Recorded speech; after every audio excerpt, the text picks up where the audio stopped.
All right. You know what this is. This is a stick up for your Thursday night. Yes, you're used to seeing your boy on Thursday night. I don't care. This is a stick up for Thursday night.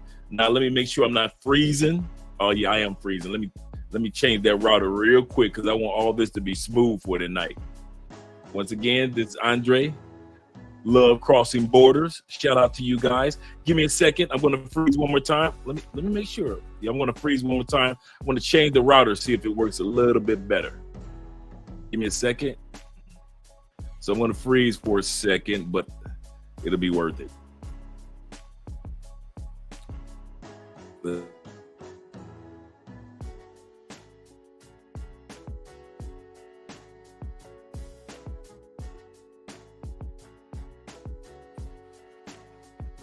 Okay, let's see.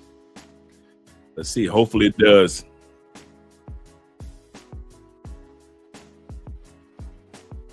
Okay. Just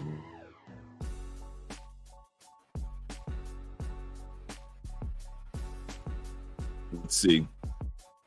It might take a few minutes for it to kick in. Well, that one's not any better.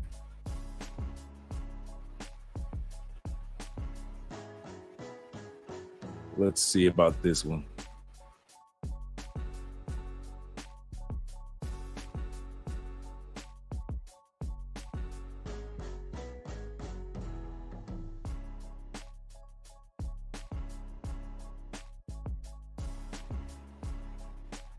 Okay, we're going to take a second to see if that one works. And if it doesn't, we got one more we can check out.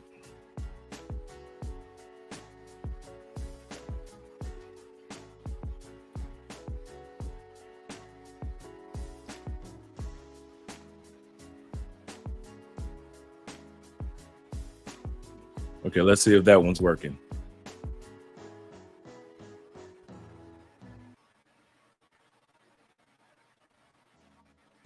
Gotta love the Wi-Fi here in Colombia.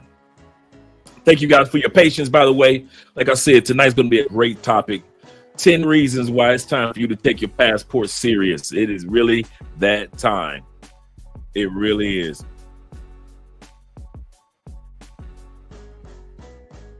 I got one more.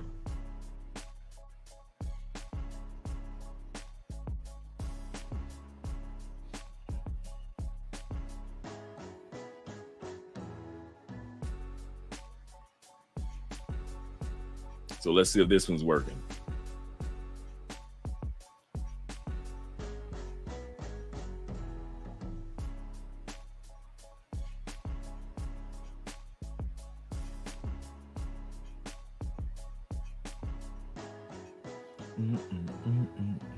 Okay, that's better. We're getting there. We are getting there.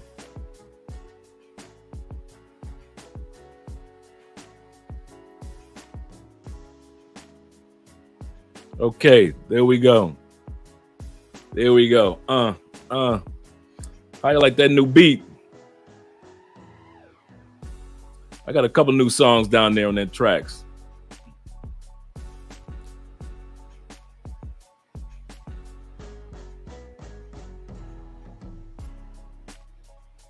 CC said, got my passport app next Thursday. Okay, appointment next Thursday. That's what's up, man. Take care of your business. What's up, Mike in the building? Mike T in the building. What's up, brother? What's up, chat? Number one in the building. It's not a live stream. If it's not Stefano in the house, shout out to you, brother. Glad that you made it here. First of all, first super chat sponsor of the night, my man, father of many nations. Man, y'all coming up with the best YouTube names, man. Man, I wish I'd have came up with that one. Ugh. That's a good one. That's a good one. I can't even lie. He said, I have my passport, but I'm here for the word. I hope brother Los comes through too. Oh, yeah. Shout out to you, brother. Thank you for being here.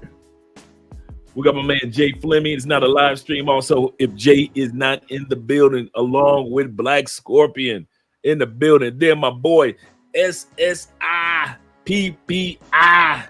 See what I'm saying? That's what I'm talking about. The Mississippi boys back at it again. All right, my man, the traveler vlogger. He said, with or without a passport, you still doing P for P. Not everybody, not necessarily. Guys, we got 38 people in the building. Make sure that you guys click that like button. I like you. Make sure you like me too. And for all those guys that I can get a chance to get to, let me scroll up a little bit and holler at you, like my man Tommy in the building. He said, I've been trying to convince my family members to get theirs before one day you can. We're going to be talking about something like that because it is very important for us to have our passports, our family members. You're absolutely correct. And I know they're looking at us like oddballs and we're preaching on a gospel that's never been preached before, but it's still got to be said, fellas. Continue to let your family members and your loved ones know, hey, you might want to go out there and get your passport because it is that important to have it right about now. I want to change the music up a little bit. See if that sounds a little better. Let me know if you guys like the new music that I'm putting out there. All right. Once again, we got Myron in the building also. Yeah, I know I was blurry for a minute. I hope I'm looking a lot. I look like I'm looking a lot better, Myron. I had to get it all in order, brother. Thank you very much for your patience. Once again, thank you very much for the super chat. My main man in the building. Father of many nations. I ain't mad at you, brother. I like that. All right. Let me scroll back up, make sure I didn't miss anybody. Let me scroll down to the brethren below. Already hit Mike T, Myron, Jay Fleming in the building. Black Diamond's back again, ladies and gentlemen. He said, I was just looking at the video about the young couple being kidnapped in Haiti. Sad story. That is a sad story, brother. He said, I read most of the Asian, they're seeing statements saying that this is why they don't go anywhere. They are anywhere they are safety in America or safely in America. I want to say something. Shout out to you, Black Diamond. I'm going to say something, guys. One of the subjects we're going to be talking about taking your passport seriously now is, and I mean immediately, is about something like that, about the safety factors in the United States. We're going to be talking about that tonight. That's one of the 10 reasons. Shout out to Terrell being in the building, my man, my homeboy. He said, good evening, everyone. Big bro Dre. I was just in from work. Happy to catch the live. I'm glad that you in. Another 313 mom and dad, them 313 boys, they at it again. Once again, somebody let them Detroit boys loose in the building. Shout out to Julian being in here. He said, I will be working on mine this summer. Brother, I'm telling you, get it. It's the gift that keeps on giving to you, man. I kid you not. Even if you, gentlemen, ladies, even if you aren't ready to use it, you ain't got the money yet. You ain't got the time yet. Get your passport. Even if you ain't got money to use it yet, you ain't got time to use it yet. Gotcha. I understand. But what you need to understand, you need to have that passport. The way the United States is set up right now, and when I get done going through this list, you're going to realize I do need my passport on call. On call. So we're going to go scroll down. Thank you guys for being part of the Patreon. If you haven't had a chance to sign up for the Patreon, sign up. We're 5 people away from hitting our goal for this month, which is only 30 people. And so we hit 25. We just need 5 more patrons. Even if you get involved with just $5 each, $15, whichever one you want to get in, just support the channel. We appreciate you guys.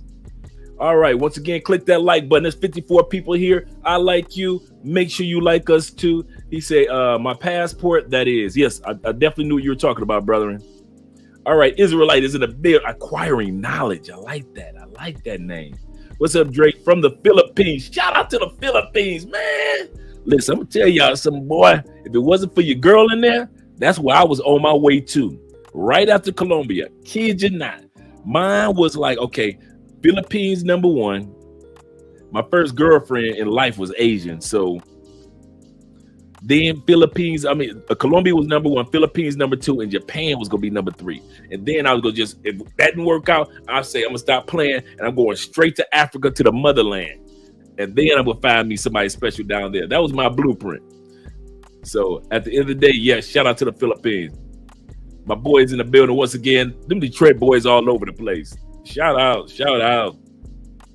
All right, he said shalom. All right, to all my Jewish brethren, shalom. All right, and I think right now for my nation brothers and all my Muslim brothers, is Ramadan right now. Ramadan still going on, correct? Shout out to you brothers, man. Definitely. Assalamu alaikum. In all sincerity, man. Shout out to all you brothers of Islam that follow your faith. Definitely. I love you, brothers. Fears. can't beat that one. What's good, brother? Glad that you made it down here. Monk mode. Una is in the building, looking dapper as can be. I ain't mad at you, boy, with that avatar. That looking good. Shout out again to Jay being in the building. Make sure you guys subscribe to Jay Fleming's channel. I don't know what we doing wrong. I don't know why brothers don't support brothers. If we gonna support the little white girl, we definitely need to support each other. We ain't got no choice. So make sure we subscribe to Jay Fleming's channel. My boy Fears, he says, it was just talking to my mother about that today. That's true. All right, let's get started. And the reason why we're talking about this topic, guys, in all sincerity, this is a grown man topic. This is when this is grown man, the big table. This is the big office table conversation we're about to have. This is not about fear mongering. This is about preparation. You know how you got the dudes that are like the doomsday preppers. This is somewhat in that category, but we're not talking doomsday. We're just talking about the next level of life. And so, like my man Tommy in the building, he said, "What's up, Andre?" He said, "It's Tommy from the Chi checking in. Chi-Town boys at it again. Also, that Midwest boy, stay up in here deep. Talk to the fellas about the global entry. Oh yeah, program definitely. If you're getting your passport, that's another thing that you want to get. Global entry. In other words, once you get your passport, instead of waiting in that long line every time you go back to the States and customs, all you have to do is apply for global entry. You can Google it and you can actually just walk through the process. You'll get an interview. And then from now on, you can just skip the line and walk right into the global entry line, and you're in and you're out in a few moments instead of standing in that long line, depending on what city you're flying back into, whether it be back into Miami or whether it be back in Fort Lauderdale or whether it be back in JFK. So he's absolutely correct, guys. Those of you that don't have your global entry, you might want to think about taking a few dollars. I forget how much it is, $75, $100, but you might want to think about getting your global entry pass to be able to get past that long line in customs. Absolutely correct. Thank you for bringing that up, brother. He also said, when we talk about traveling and staying abroad, it is like we're talking another. Man, you think we were speaking in tongues. Our families are but you know what? We love our families, and they kind of remind us of somewhat how programmed we were. They kind of remind us of how somewhat programmed we were at one point in time. All right, we got the smooth music coming through for you guys. Keeping it smooth, for the grown men. Like I said, this big table conversation. Passports and profits. That's all you need in life. That's what I'm talking about. What's up, everyone? All right, indeed. Cleve's in the building as well, looking that as could be. That's what I'm talking about. Black tie affairs. Most dudes don't know nothing about the black tie affairs. That's what I'm talking about. NBC News said over the last 3 months, it's a 3-month wait for passports over 5. I thought it was, I just thought it was like 250,000. 500,000 apps weekly. Brothers, aren't you happy that we all got our passports, and then they also getting to the point where they doing the starting your passport again or renewal online now?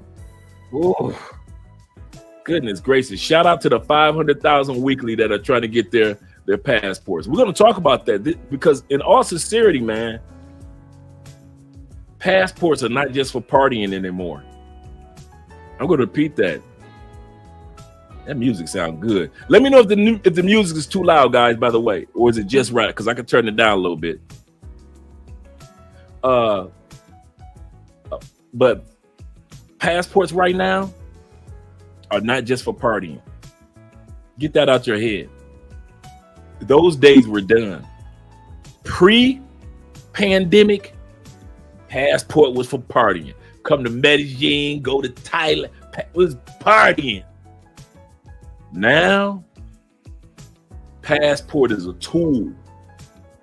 It's something to be used. It's something that's serious. So you can still party with it, but it's some serious things that you can do with your passport now. Now it's time to think about buying property and land in other countries. Now it's time to start finding out how you can invest in the stock market in other countries, or even while you're at home.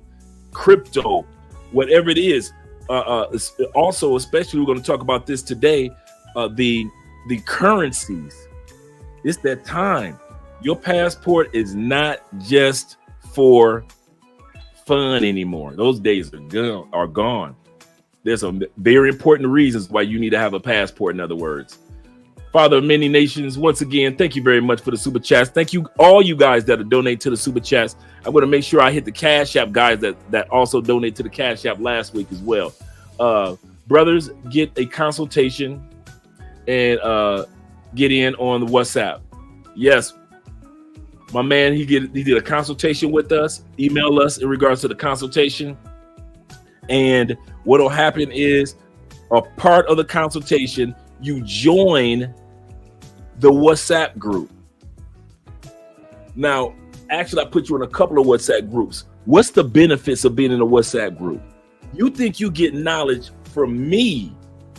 Just think of being in a group of 100 people that think like me and Father of many nations. There is so much knowledge and insight to share in that WhatsApp group. I'm talking about you are in part of, man, I would say like a workshop all day long. Just knowledge being shared. Whether it be about a location, or whether it be about investing, or whether whatever it may be. The topic, even Andre is in the group. So if you guys got questions about in regards to, well, what do the women think about this in Colombia? Or how the women about that? Or where do you find the best women? You can ask Andrea all those questions, and she be in the group just texting away, responding to all you guys' statements. So she's all day long. She's in there, and she's actually in there more than I am sometimes. So if you guys get a consultation, you're in the groups absolutely free. We have a Black Men in Cali, Colombia group that you're going to be a part of that as well. And you'll get a ton of information. Remember, you know how you guys always hear me say there's about 30 of us brothers in Cali that's like a close-knit family? All of us are part of the WhatsApp group. Once you get in, you don't have to hit me up no more. I've had guys hit me up, like one brother hit me up the other day. He was like, Andre, I know, right? I know. And cologne of the day. But I had a brother hit me up the other day. He's down here, had a great time. He got a consultation. Check it. He got a consultation. He joined the groups, met a young lady, beautiful. They hit it off. I said, man, you know she gonna cry when you get to the airport. He said, Dre, man, he said, I'm gonna tell you something. And this brother was so sincere. He's 60 years old. She's about 40. We went out dancing a couple nights ago, and he said, man, I haven't felt this good and this type of love from a woman in 15 years. He's 60, 61, 15 years. I said, I told you about these Cali women, man. If you come down here and you a good dude, just be yourself. You're gonna meet a good woman. He said, man, you did not lie. You did not lie. He said, in the area that I'm in, my Airbnb, safe, nice. He said, that $1 million view, he said, it's crazy. And so he had a question. He said, Dre, do I need a COVID test before I leave here? I said, not that I know of. I say, but put the question in the group. He said, okay. So he put the question in the group. Why? Because he's in the groups. And he was immediately get the answer. So anytime when it comes to, hey guys, you know, it's a restaurant are, or guys, I'm going to the gym. Anybody want to go? You got all that connection as soon as you get off the plane here in Cali. And so that's the cool part about the consultations in the group. And a lot of times you guys don't, like I say, you guys usually come to Cali and y'all meet y'all little lady friend, and I don't see y'all no more. Y'all do your boy dirty. I'm telling y'all, be doing your boy dirty. I be want to hang out. You know, we talked online, and I want to hang out with you, and you dudes be like, yeah, Dre, she gonna pick me up from the airport, Dre. She decides she gonna pick me up, man. Yeah. She gonna take me to, you know, we going to meet her to her family's house, and you know, okay, all right, brother. I'll be happy for you, brothers. I ain't gonna even lie. Shout out to the sponsor of the night. My man Nate Third in the building. Shout out to Nat in the building. Thank you very much for the $100 super chat, man. You the sponsor of the week, brother. I appreciate you. On behalf of the Tech Brothers coming in May. Yes. I did a consultation with these 5 brothers, man. These dudes, man, had me feeling good to know that these men are coming down. I'm excited about. I'm actually got all you guys on my whiteboard already. I'm ready for you guys. I got dudes coming down late. That are coming down June. It's a bunch of y'all coming down in May, man. It's crazy. And so I'm gonna let you guys know this. Don't forget the Afro-Colombian Festival, Petronio Alvarez, is gonna be August 16th to the 21st. So if you saying, you know what, man, I do want to get down to Cali. I've been to Medellin a few times. I've been to Cartagena. If anytime you ever want to see 300,000 of the finest sisters in the country in one city for a whole week, partying all to 4 o'clock in the morning, August 16th through the 21st, really the 25th, it is the Petronio Afro-Colombian Festival. It is off the chain. 5 days of free concerts, 20,000 people each night. It is crazy, and you will love it, man. I mean, it's a fashion show. You know, I film it every year. I always film a fashion show. So, man, you guys are going to love it. So I'm going to have some video footage that hadn't even made it to our channel yet. I'm going to showcase that tomorrow. So be ready for those videos tomorrow, talking about the Afro-Colombian Festival. That's going to be the topic. All right. But shout out to you again, brother, man, on behalf of you guys, man. And that was a great consultation. And I was in Cartagena when we did it. And I had a great time, man, showcasing. Man, Dollars in the building, man. And hey, listen, I'm feeling blessed, man. Dollars is in the building. What's up, fam? We got Daryl in the building. That's what I'm talking about, man. 70 people up in here. Make sure that you guys click that like button. I like you. Make sure you like us too. Black Diamond says, I just seen a sickening terrorist police killing an unarmed black man fleeing from a petty crime of stealing sunglasses. That's sad. Wow, officers gunned him down like a dog over some sunglasses. I'm gonna come back to the shout outs, guys. Like my boy Voice of Consciousness. He said, what happened, Mr. Andre in Cali, Colombia? So Guyana can be the next bros paradise. It can. Are there chicas there? Absolutely. Absolutely. Like I always mention, I always talk. Let me turn the music down a little bit so I don't want it to be too loud for you guys. Let me turn it down just a little bit. There we go. Okay. The women in Guyana or Guyana, you can pronounce it either way. Just always, I mentioned this last week. Just picture Chili from TLC. She's Guyana.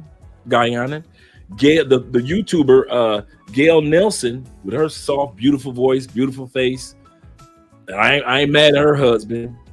She's from Guyana. You've got Rihanna, all that beauty that Rihanna got. Half Barbados, her dad. Her mom is from Guyana. She was originally raised in Guyana and moved with her dad and her mom to Barbados. But she's originally, and her mom is from Guyana. Also, the singer, like I always mentioned, Deborah Cox. She's from Guyana. You know, Deborah Cox, the gorgeous sister from Canada that was singing that song. How did you get here? Nobody's supposed to be here. I played that love game for the last time. Yeah, that fine sister. She's from Guyana. So when I sit back and say that there are some gorgeous, gorgeous women that are Eastern Indian blend with indigenous South American blend with that African descent. Oh my God, they fine. And I must tell y'all something. There's only one group of women that has eluded your boy throughout the years. I've smashed through all the cultures. It's just one I did not get before I got married. I should have went on here and did that. I didn't think about it. That East Indian. That's the only nation that got away. I done ran through the UN. I done ran through Egypt, South America. Everybody done got it. All throughout. Everybody done got direct. So any of you dudes that want to go to Guyana, I could live vicariously through you guys with all those gorgeous Indian women that are there. Absolutely. So you guys enjoy yourself. I'm trying to set up a guys trip so some of us guys can go down there and actually see it from the business side to see what they're building and also have some fun at the same time. So we have some fun and enjoy business side. My man is in the building. He says salute straight from the ATL by way of Detroit. Them 313 boys everywhere. That's right. All right, Blade Runners in the building. Peace and salute, man. I like that avatar too. All right, Shay Star. Hola, ¿cómo está, mi amigos? I'm starting my Pimsleur. Guys. So my goal is, they say it takes 5 weeks to start really getting everything down packed. My goal is to really study my Espanol. And what it is, guys, I got a lot of Spanish words running around this brain, but I don't know how to put them in structures like I could, conversational structures. So with Pimsleur and then living in Colombia, I'll be good. And a couple of guys already told me, Dre, all it takes is 6 months. Just sit your butt down and you'll be good. He say, facts, Dre. He say, just Pearl Eastwood went 1 mile in six months. So to support our Black creative brothers. Yeah. 1 mil. Yeah. So if we can sit back and let's be real, brothers. Let's be real, because it's a grown man's table. We in the barbershop. Doors locked. You ever been in the barbershop? I don't know if some of you guys have ever been in. I got partners that own barbershops. And when the barbershop is closed, man, we done played poker in the barbershop. We done had strippers in the barbershop. I'm telling you, boy, it goes down in the barbershop when the barbershop closed. You guys think the barbershop is popping when it's open. Nah. Once them blinds close and that lock hit and the sun go down, oh man, we done had some fun and festivities in barbershops. This is the barbershop right now. And we as men should support each other. We really, really should support each other without a doubt. Because we all we got, especially men with passports. Don't nobody, dude, once these cameras go off, don't nobody understand me like you dudes. Nobody. I can't name one person when I was in the States, except for another passport dude that understood when I was saying I want to relocate, or I want to open up a bank account in another country, or if I wanted to, I'm talking about chicas or women in Guyana. Man, none of my partners could understand what I was talking about, but y'all dudes. And so I needed y'all, man. Y'all, I wouldn't be here. I mean this from the bottom of my heart. I would not be in South America if it wasn't for you dudes. Because you dudes watching you on other channels and seeing y'all in the comments and I'm in the comments kept me encouraged when I had my passport. And I didn't even know what countries I was going to go to. But you guys encouraged me, man. And I want to say thank you. I mean that from the bottom of my heart. I would not be here if it wasn't for all of you dudes with passports. Shout out to all you military brothers. Man, you guys bless my day.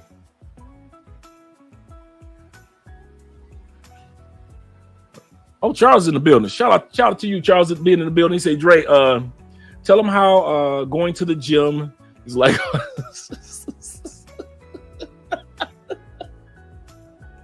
Hey, bruh. Every time I walk in the gym, I don't care if it's 5:30 in the morning or 5:30 at night, I know I'm going to see something brand new and something fine. Because you know women in South America take their shape serious. And Andrea, fine. Man, I be seeing something now. You don't even need to go to the strip club. Go to the gym in Colombia. Believe you me, boy, they fine. Shout out to my uncle, my family, my brother. What's up? What it do? What up, though? Them 313 boys at it again. Oh, that's for real, man. Them gyms, man, them women be fine. And just be the humblest. Shout out to my man, SC Tall in the building. All right, guys. I'm about to go to these to brothers with the super chats, like Jermon being in the building. Thanks very much, brother. He said, "What up, Dre?" in chat room. Put this on some on some chill Thunderbird. What? If I had some hey. If I had some Thunderbird down here, what? Hey, one of y'all might have to bring me some Thunderbird. Thunderbird might bring an end to all the Crown Royal that we got in there. We got so much Crown Royal in there from you guys, man. The big ones, the small ones. I still got Los's Crown Royal still sitting in there. All type of brands, man. I appreciate all you guys that have gotten off the plane and let me know, hey, Dre, I hadn't forgot about you. I'm bringing you back a little piece of home, that Crown Royal. I appreciate that. But yeah, that Thunderbird, what? That was me back in the day. He said, I'll make my Cali, Colombia debut in August for the festival. I'm telling you guys, that Petronio Festival ain't nothing like it. Ain't nothing like it. And I'm talking about 300,000 brothers and sisters coming from all over South America to this festival. Kid you not, man. It is amazing. It is amazing. Thank you very much for the super chat, brother. As well as Terrell, my homeboy. He said, I appreciate all the knowledge that you drop. Thank you for the super chat, brother. I appreciate you too, man. The Condemned. All right, let's see. He said, I saw you on O'Shea, and I heard your name on the travel sector YouTube. You could never find your channel until he said, I could never find your channel until now. What's the prerequisite for the consultation, sir? All it is that all you need to do is just send me an email. And what I do with the consultations is this. And thank you very much for the $10 super chat as well, brother. I appreciate that in all sincerity. All you need to do when it comes to a consultation is just shoot me an email. Let me put the email address up. I don't know if Stefano put the consultation information out there yet. If you have, shout out to you, Stefano. But I'm going to put the email out there right now for you guys, just in case. So, guys, make sure you just shoot me an email. And what I do is I give you the price, and I put a list of all the things that comes in a consultation. You can do a 1-hour consultation or a 2-hour consultation. I like what one brother doing. I was talking to Andre earlier. This brother he like, Dre, I ain't got all the money for the consultation. He said, but I'm gonna send it to you in payments. I say, what? And he been sending me. I say, this brother's serious about getting up out the States. I ain't mad at him. I'd have did the same thing. I am not mad at him. He said, here's a little bit more. And they're not expensive, but it's just the fact the brother's like, listen, I ain't got it like that right now. However, because a lot of people ain't got it like that in the States right now. Let's be real. But however, he's like, listen, I need that consultation. I got to have it, bro, because I'm trying to get up out of here. And I ain't mad at him. I'm not mad at that brother. In all sincerity, man. I'm proud of him on that one. Voice of Consciousness says, so Guyana can potentially replace Medellin. No. The reason why, because Medellin has this fame behind it. the Netflix fame, the travel fame, and we don't want it to. I see where you're going with that voice of consciousness. For us, like us that's here right now, yeah, it can replace Medellin. Do we want everybody to come? No, it can't replace Medellin. Tell all the Pookies and all the Pookie pals they can keep going to Medellin. We ain't gonna say nothing to them. Keep going to Medellin. I kid you not. Let the dudes keep going to Medellin, because what they're doing in Guyana with that money and that oil, and they're saying just in 5 years, is going to be a totally, completely different country. I mean, they're doing everything new. Everything's brand new. Houses. There's actually if you're Guyanese, there's actually a list that you can put yourself on for free land or free housing. Now, one guy has already said, he's an attorney, he's a real estate attorney. He said, I've been on the list for 5 years. He said, but they are building the houses and they are starting to give away the land. He said, so that's how much Guyana is changing. They are making the people profits by giving people land or giving them brand new built houses.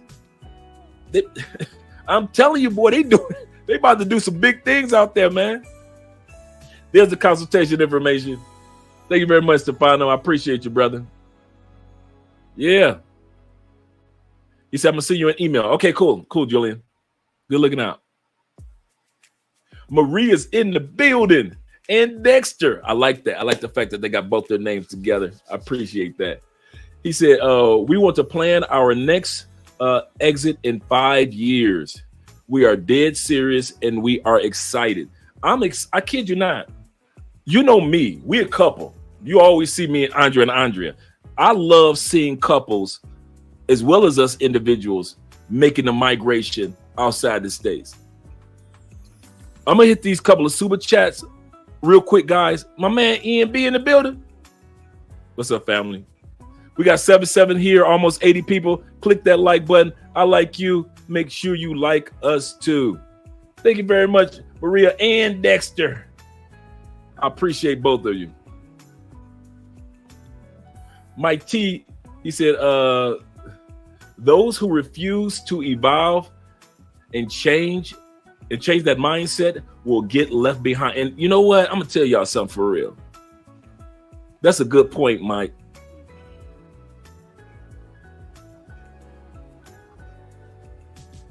I have a lot of sad days for the United States.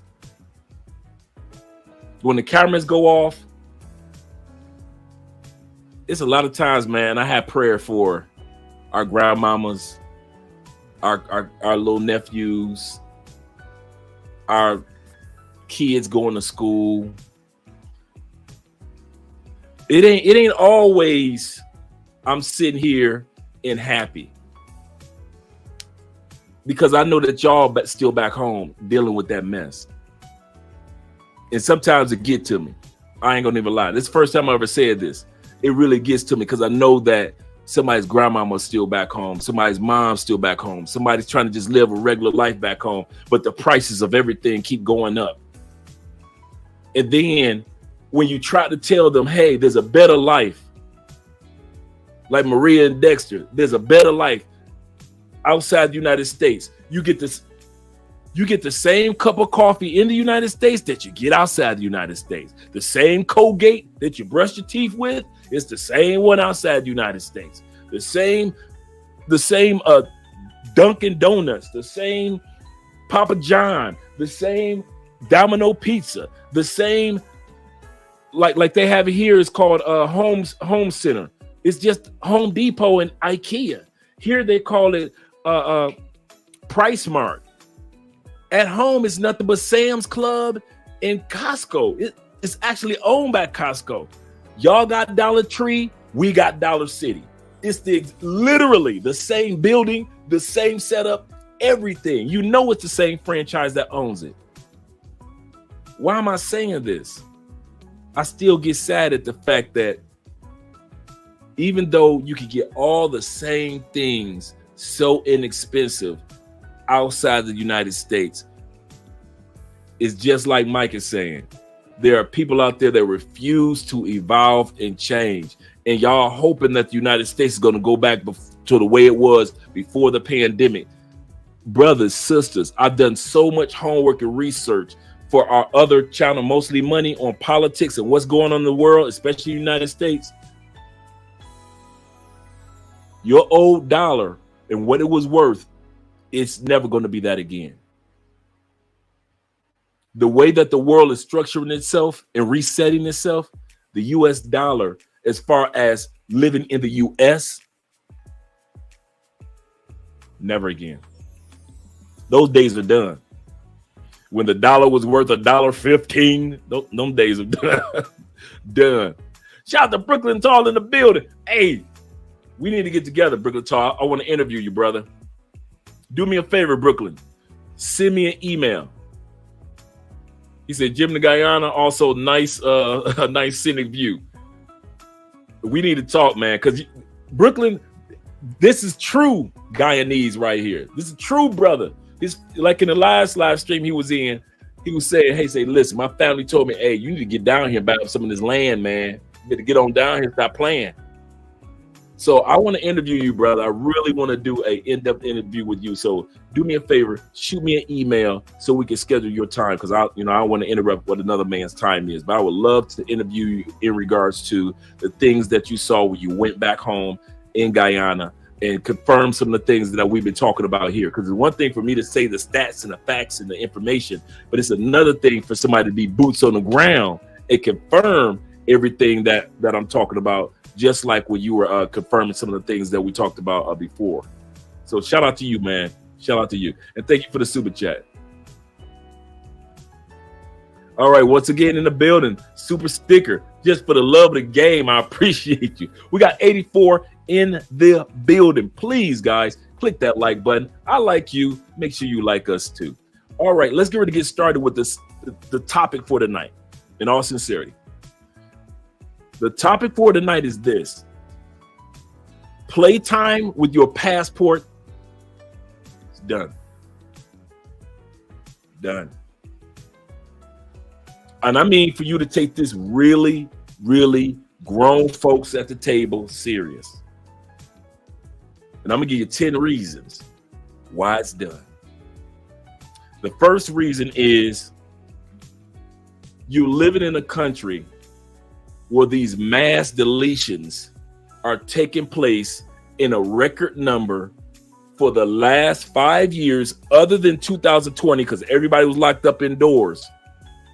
They're breaking the records. If they did 800 mass deletions, not 800 people were deleted. No, thousands were deleted. It was 800 different deleters. A few years back,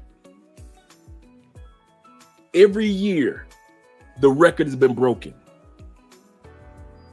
How long y'all gonna stay in the country? And no offense, because I love my country, United States. I love her. My country, 'tis of thee. But how long? Y'all gonna keep dealing with that when you turn on you can't even get up in the morning to grab a cup of coffee, turn on Good Morning America, without seeing police officers standing in front of somebody's college, somebody's school, somebody's church, somebody's grocery store. Psychologically, that has a stressful impact on individuals. I already mentioned this on O'Shea. Did you guys know this? Statistically, this is a fact. This is one of the things that caused me to move. When you move outside the United States, your stress level goes down so much, especially as a person of color. You are 50% less likely to die of heart failure in your 60s and early 70s than if you stayed in the States. Just getting out of a stressful country. The United States, even the dogs are stressed. Dogs bark at everything, want to bite at everything. Man, we got pit bulls walking up and down the street here. Hey, Dre, what's up, pit bull? all the time. I have yet to see a dog bite somebody in Colombia. Hear about any type of biting. And Colombians love dogs. People in South America love dogs. I thought we love dogs. They love dogs. And I have not seen a dog attack a person at all. I ain't heard about no dog chasing no kids, chasing no nothing. None of that. None of that. Even animals know that this is not as stressful as the animals back home in the States. I'm just using an analogy.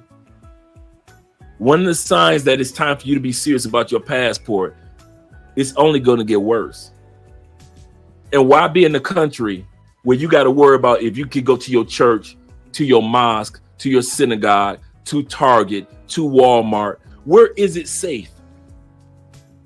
Tell me one place in the United States for real, where it's all safe like that. Where you got to spend most of your day hoping that it happens in that movie theater and not in your movie theater. Because that's what y'all doing now. All y'all doing right now, all I did was hope that if I knew a fool was going to be out there. I knew that was going to happen. As soon as the clock struck 12 on New Year's Eve, I knew, okay, it's a new year. Okay, when is the first deletion going to take place? We do that with the kids in school now. Okay, school year coming. When is going to be the first school? We automatically know it now. We shouldn't be like that. Now, I'm not hyping one country over another because you can move to any country. I'm not hyping Colombia over the United States. You can go to any country. What I'm saying is, it's time for you to take your passport experience serious. Whether it's buying property in another country, whether you're going to live 6 months in, 6 months out. Like I used to say, make the United States your second home. Live in the States 6 months, live 6 months out. But to live in that unsafe environment like that, you don't know when it's coming and who it's coming to. And all you hope for in the United States that it ain't happening to you, even though you know it's about to happen. You know it's about to happen. That's the first thing. It's time to take your passport serious immediately. If you haven't got your passport yet, get it immediately. It's only $135. And I'm telling you, like these guys can attest to, like the one brother told earlier, they got over 500,000 passport applicants a week in the United States. When it was 4 weeks for us to get our passport in the mail, 4 to 8 weeks, now you guys are waiting months. You need to take that $135 to get going to the party, to get paying, for a new pair of shoes. Unless you're not paying for responsibility, you'll pay for your kids, pay for your girl or your wife, to pay for your bills. But as soon as you got that $135, bruh, go to the post office, get your money orders, get a passport. It is that serious right now. It really is. In the words of Austin Holloman, número dos. Reason why it's that serious and it's time for you to get your passport. The second reason is Social Security. According to the statistics, the Social Security Trust Fund has enough money until 2033. After that, whatever person is getting in Social Security, if they're getting anything, they're only going to get between 75 to 85% of their Social Security benefits in the United States. You telling me after all your hard work. Now, in order to be a Social Security beneficiary, we all know that they calculate 35 years of our work history. You telling me that I got to work 35 years, and when it's my turn to get Social Security, I only get 75%? That's what I'm telling you. 75%. Now, you can take that 75% and try to stretch it in the United States. Or you could take that 75% and still be living good in another country. But it's coming. Congress, the Republicans and the Democrats are like two gang members now. And they got us separated. Like we can't even talk in our homes about religion or politics. Not because of our fault, but because they told us to separate. And then you got Bernie Sanders standing in the middle like, I'm just trying to help everybody. So when it comes to another sign that the United States is not what it used to be anymore, Social Security. Another one, número tres, reason that it's time for you to take, and I'm going to go into the comments in a second.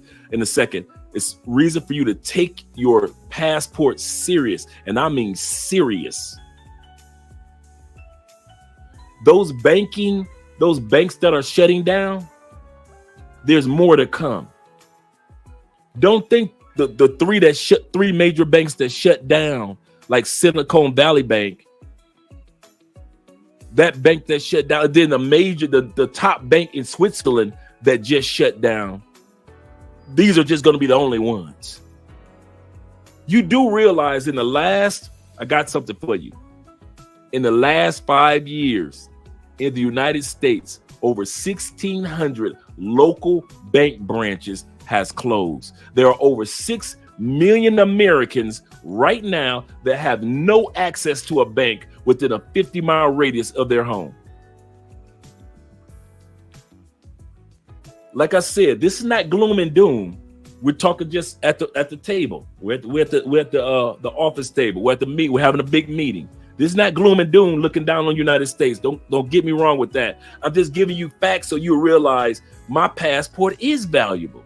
It's not just about me vacationing. It's more than just me partying or meeting women or women meeting guys. It's all about responsibilities and things that I can do to change the future of my family with this blue book. That's how important our passports are now. Those days of just looking at our passport like I'm going to Italy now, baby. I'm doing big things. That's cool. But now you're in Italy, look at some land. See if you can buy a piece of property while you're in Italy. I'm zooming to Thailand, baby, with Richie Mack. Cool. Go look at something that you might be able to purchase in Thailand now, or see if you can open up a bank account in Thailand now. Because now the way the world is set up, guys, ladies, we're ahead of the curve because we have a passport, and we can, when we go to places, we can see if we can open up a bank account. Guess what Americans can do? The average American, nothing. They just stuck with the banks in the States. Nothing. Well, there's a couple of countries that allow you to open up banks online. OVO, obviously. But for the most part, guys, I'm telling you, take advantage of the fact that you got a passport and you can open up bank accounts in other countries. So when you're traveling, see if you can open up an account in that other country. I see I'm freezing a little bit, but thank you guys for being patient with me. Let's go to the comment section. I'm going to scroll down to the bottom real quick and work my way up. There's a lot of people up in here. Appreciate you guys. Poor man, he said, yeah, Uncle Dre, what are some of the good international global banks recommendations? I'm glad that you said that, because what I'm going to be doing in tomorrow's show is going to be dedicated to banking and to the Petronio Festival, the Black Festival. So those are the two topics for tomorrow's live stream, tomorrow night's live stream. So those are the two topics that I'll be talking about. So I'm going to be letting you guys know that either from the United States, while you're still in the States, you can open up a bank account in this particular country, or when you get to that country, you'll be able to open up a bank account with your passport. So I'm going to have at least 10 suggestions of banks in different locations around the world that you can either try to open up while you're there, or either open up once you get to that particular country. especially the countries that we often go to, Brazil, or we often go to Thailand or Panama or Mexico, Colombia, Ecuador. I mean, I'm going to tell you about Ecuador. Ecuador uses the US dollar, like many people know. But did you know this? When you open up a bank account in the United States, you get like 0.0% interest on your money. Ecuador giving away 4% for the same bank account. You just put a couple $100 in Ecuador and start feeding it, and you getting 4%. That's New York stock. That's mutual fund returns. You get at least 4% just from opening up a bank account in Ecuador. There are countries that have high interest rates that even if you open up a bank account, they're not like the United States and you get that 0.1% interest rate. No.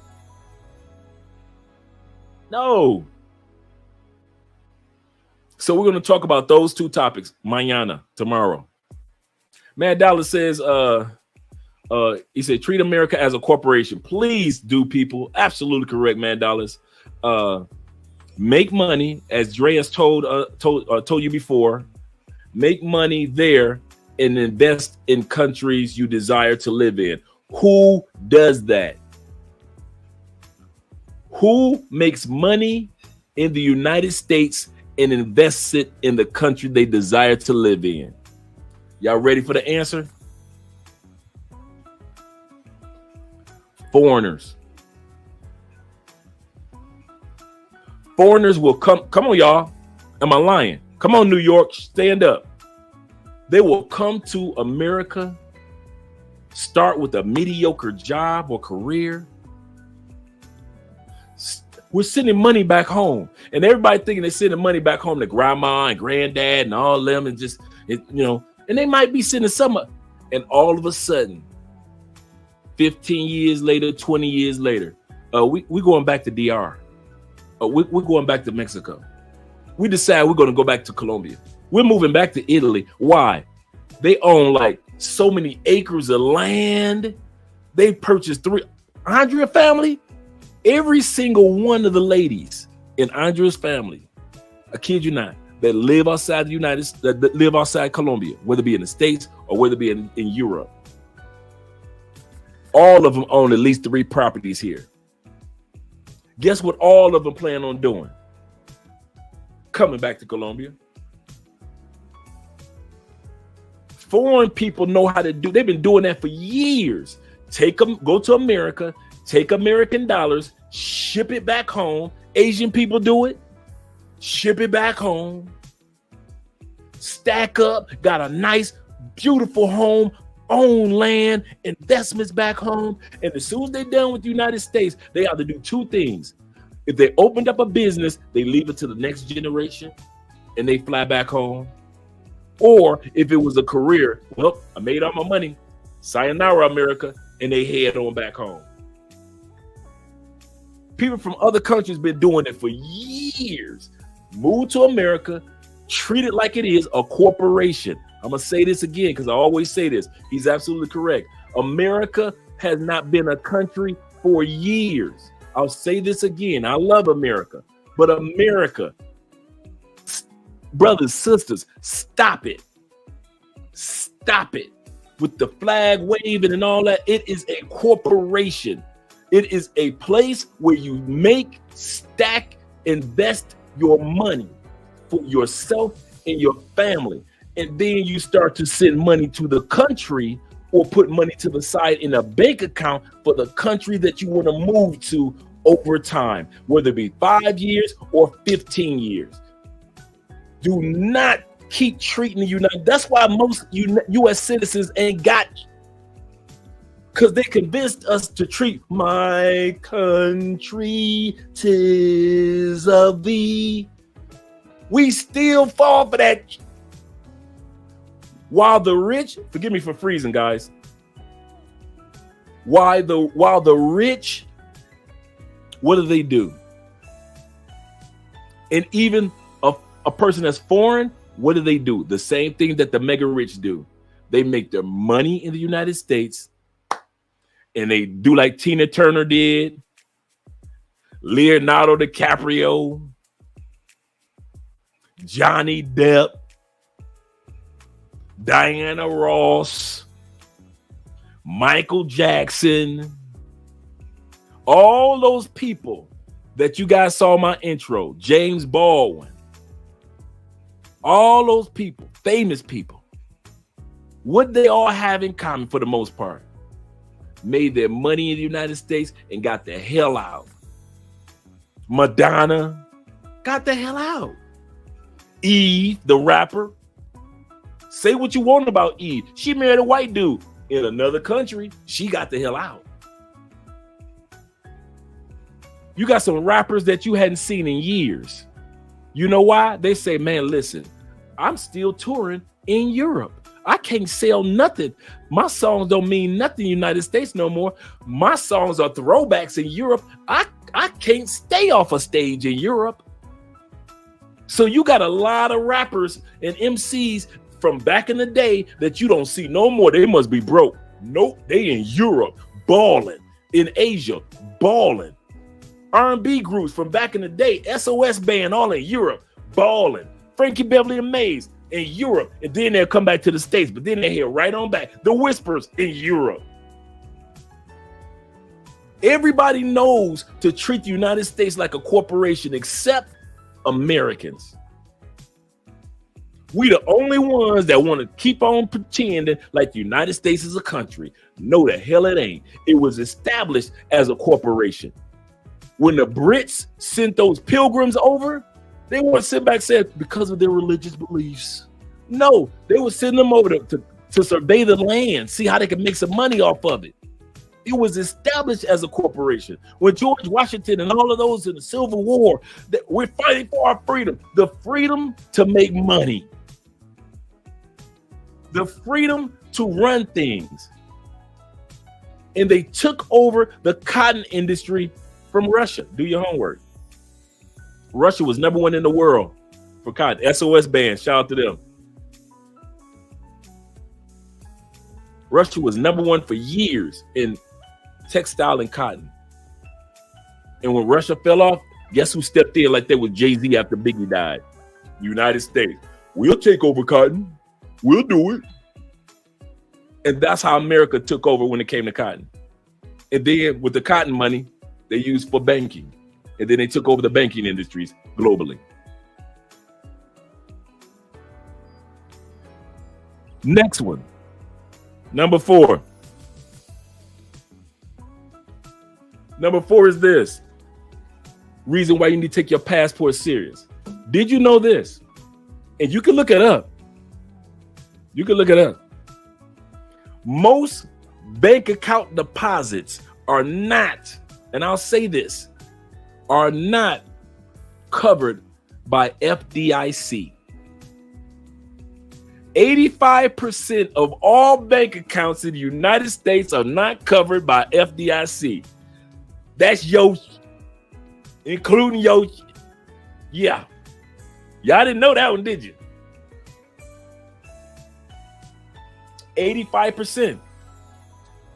That's why when Silicon Valley Bank crashed, remember President Biden had to come in and tell the FDIC, listen, whatever y'all got to do, cover these people money. Whatever you got to cover these people, make sure these people get their money. Because FDIC doesn't cover, yeah, you see it on the bank. Yeah, you see it out there. That don't mean to cover you. You can go to your bank tomorrow and say, are we covered by FDIC? And your bank teller will say, because they'll assume it like we assume it. Yes, you are covered by FDIC insurance.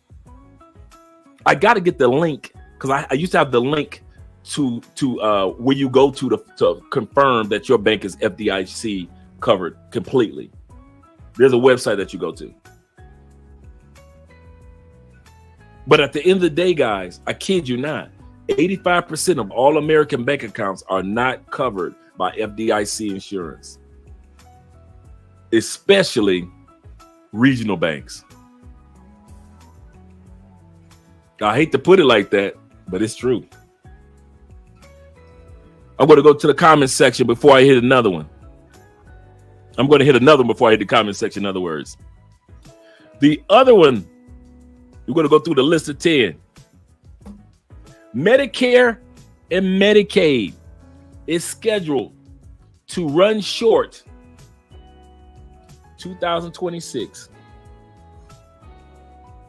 You think I'm playing? Let me pull it up for you, because I know you guys hear me throwing out these stats.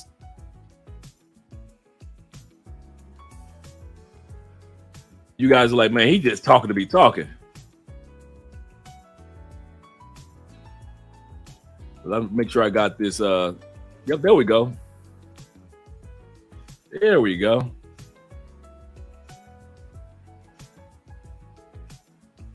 Let me scroll back here, get this pull up for you guys. Once again, thank you guys for being patient with me when it comes to the freezing. And let me pull it up. Let's go right here, because I want you guys to see this. Because a lot of times people think I'm just saying something, me saying it, but I do a lot of homework on this for you guys and for myself. Medicare Part A fund to run out in 2026. So any of us that know grandma, our aunties, somebody that's disabled, that's using any form of Medicare, especially Medicare Part A, 2026. Absolutely. So Congress needs to work on that. Why did I talk about medical and Social Security? Did you guys know this? That the United States is the only country in the world that doesn't have any paid sick leave. Colombia got it. Brazil, all these countries they call third world, Brazil got it. UK got it. Name a Jamaica got it. Haiti got paid sick leave. Dominican Republic got paid. Name a small little island. The island of Dominica, they got paid sick leave. United States is the only country in the world that has no paid sick leave. You got your FMLA. I'm talking about paid sick leave, automatic, no matter what happens. This is what takes place. You get these 12 days, 15 days off paid automatically. United States is the only country that doesn't have that. Women, if you're having a child, these days are off and you're paid.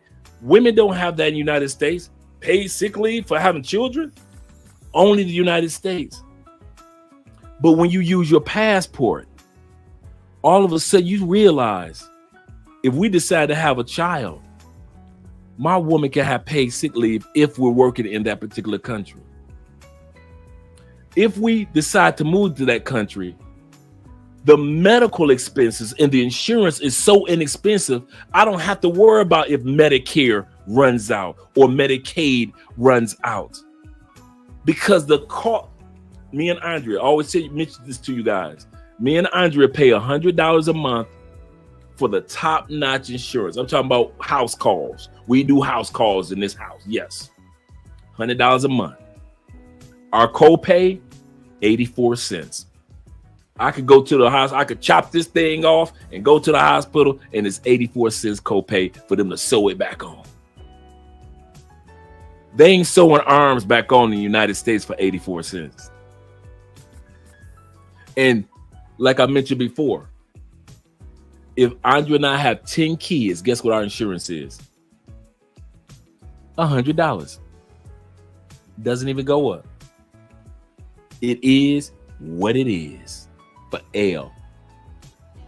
No matter how many rugrats we have running around here. So when I sit back and say your passport can take you to places to help you out medically, I've already mentioned the story before where I was having coffee a couple blocks away. Met a dude, Italian dude from the States. What's up, bro? What's up? We sit back talking back and forth. I said, well, what brings you to Cali? He said, I had cancer surgery. He said, what? He said, yeah, my son came down here with me. He said, I had cancer surgery. He said, I said, well, why'd you come to Cali? He said, in the United States, the type of surgery that I would have needed to survive cancer, the copay was $12,000. The copay for his cancer surgery to survive. He came to Cali, Colombia for the exact same surgery to save the exact same life. $1,200 out of pocket. He said, man, I paid that $1,200 so fast. Got that surgery, got that cancer taken care of. He said, I'm good now, baby. I ain't mad at him. I'm not mad at him because that's what I would have did. I'm not about to sit up there in the United States and I'm sitting there. You got Andre.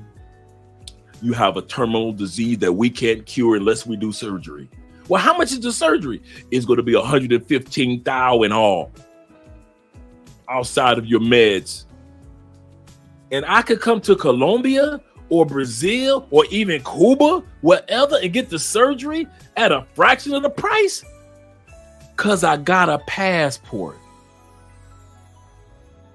You with me on that one? We got 85 people in here. Shout out to all 85 that are here. It says the U.S. is a wicked slave corporation. No, it's, you know what? I don't even blame the United States for business.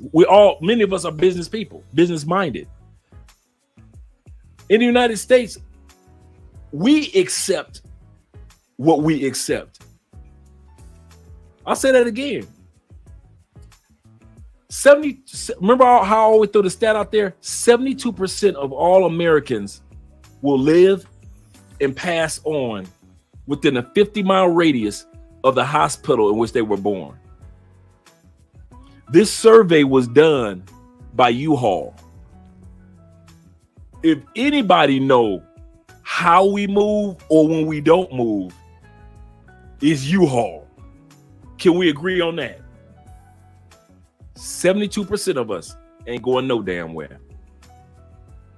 United States has fooled us into thinking that it's a country and not a corporation. United States has fooled us into thinking that the shootings, it ain't that bad. It's going to get better one day. They going to come out with gun laws. The United States have tricked us, especially as men of color, sad to say, that the police officer one day is going to just drive past me and not harass me. That's not going to happen. They've already told us and tried to convince us that, hey, United States, one day you're going to be able to afford medical. No, it ain't. It ain't going to never happen.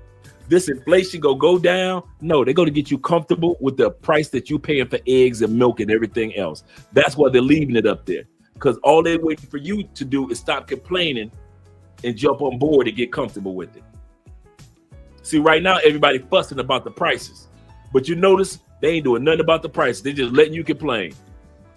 Complain until you shut up. And you're going to be like, it is what it is. Eggs are $12 for a dozen eggs, okay? It is what it is. That's what they're trying to do. But with the passport, you can pick any country, and you don't have to compromise. Any of these countries, from the Middle East, you want to live in any form of the Middle East, you want to live in any form of Africa, you want to live in any form of South America, you can. Why? You got a passport. And it's more than just for parties. That's what my point is. Let's go to the comments. My man in the building, he said, Andre, I got 40,000 saved up. This is great, man. Would you recommend Cali for someone like me who speaks no Spanish, or Thailand? I have nothing against Thailand. Thailand, like they always say, Thailand is safer. Cost of living is just a little bit over Cali. No, it's a lot bit over Cali, because Cali is 40% less than. Well, let's look it up. Let's not talk about it. You know, I like to use the cost of living index anyway. Let's go back. Let's look it up. Let's not be talking about it. Let's be about it. Cost of living comparison. Let's hit that index real quick. Let's go. Here we go. Get that cost of living index for you guys. Let you guys see that. Let me blow that up a little larger. Oh, my fault. There we go. So let me move this out of the way. We're going to do cost of living index. We're going to choose Pattaya, and we're going to choose Cali.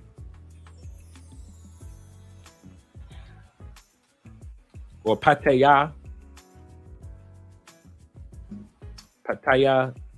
Thailand, and Cali, Colombia.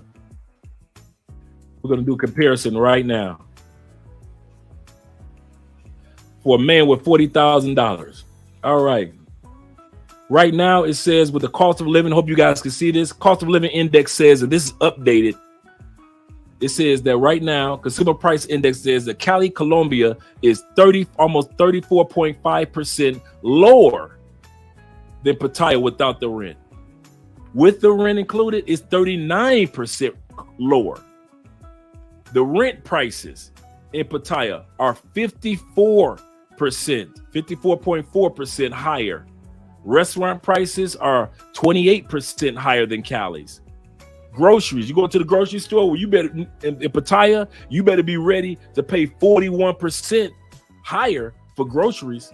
And if you want your power, like your utilities, you'll be paying about 30% more in Pattaya than Cali, Colombia. Your average meal in Pattaya is going to be about, let's switch this over to dollars. Let's edit this into dollars. From bahts to dollars, USD.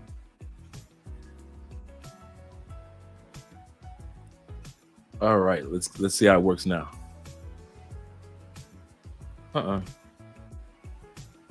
My bad. I'm trying to switch over the currency.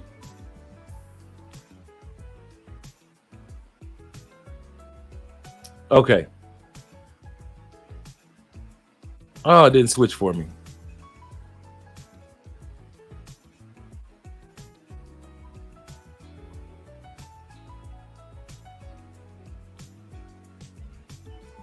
Okay, let's see if that works.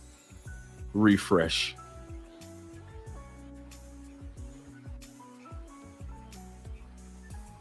Let's go back. And it still didn't switch for me. That's my fault, guys. Oh, here it is, right here. This is where I switch it. Okay, now we can see it in US dollars. Okay, the average meal in Pattaya is about $3. The average meal in Cali is about, for one person, a cheap meal, $2.61. And that's true. A nice cheap meal is on average, yeah. A nice restaurant with 3-course, about $30 and $17.37 in Cali, Colombia. But here's the what y'all want to see down here. The rental. A 1-bedroom in Pattaya is on average $430. The average rental in Cali, Colombia, and I can attest to this, in a nice area, $204. So while y'all in the States still struggling and y'all landlords raising rent every time you turn around, man, listen, I don't see how y'all do it. I don't see how y'all do it. Let's continue on. For a 3-bedroom in Pattaya, $854. Now that's not bad for a 3-bedroom, but in Cali, Colombia, $323 for a 3-bedroom. So when it comes to the choice, if it just talk about cost of living, I would easily say Cali, Colombia. Both of them have nicer, very nice people, a little bit safer as far as you could, a little bit safer in Pattaya. I could easily say that in Thailand. But I haven't gone through anything, and the people that I deal with, the guys who I hang out with, all these ex-military brothers and retirees, and we don't go through anything because we don't go through anything because we don't hang out in certain areas to go through anything. Criminals usually cluster in certain areas. They either cluster in the areas where tourists are or cluster in the areas where crime happens on a regular basis in their neighborhoods. But in our neighborhoods, we don't see that. Like every blue moon, something to happen out here.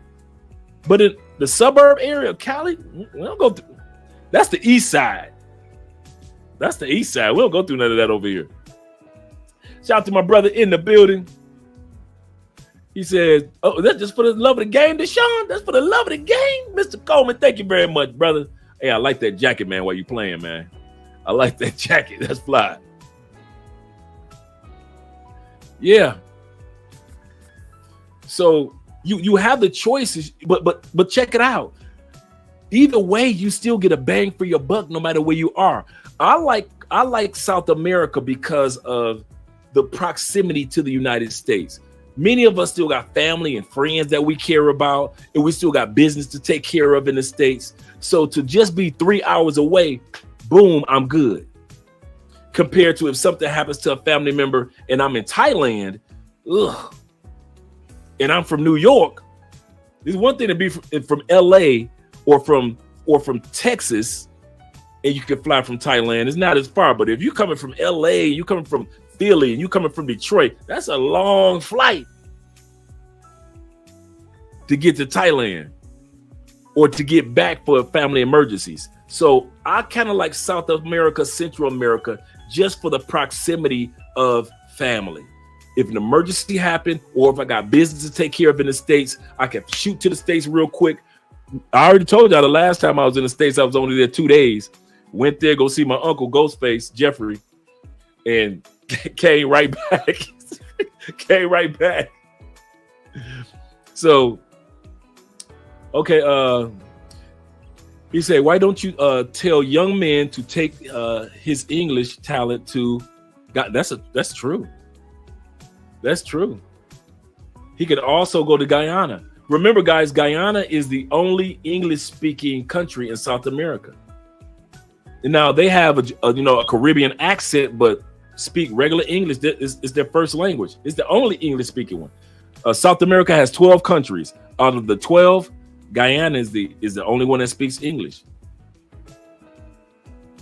And what I try to prepare people for when it comes to Guyana is not the Guyana that you see today, but the Guyana that they're building up in the next 5 years. That's why I'm saying, guys, get on top of this now. Take care of this now. Purchase this now, because in the next 5 years, it's going to be too late because everybody else is going to be on top of it. My man Maurice in the building. Shout out to you, man.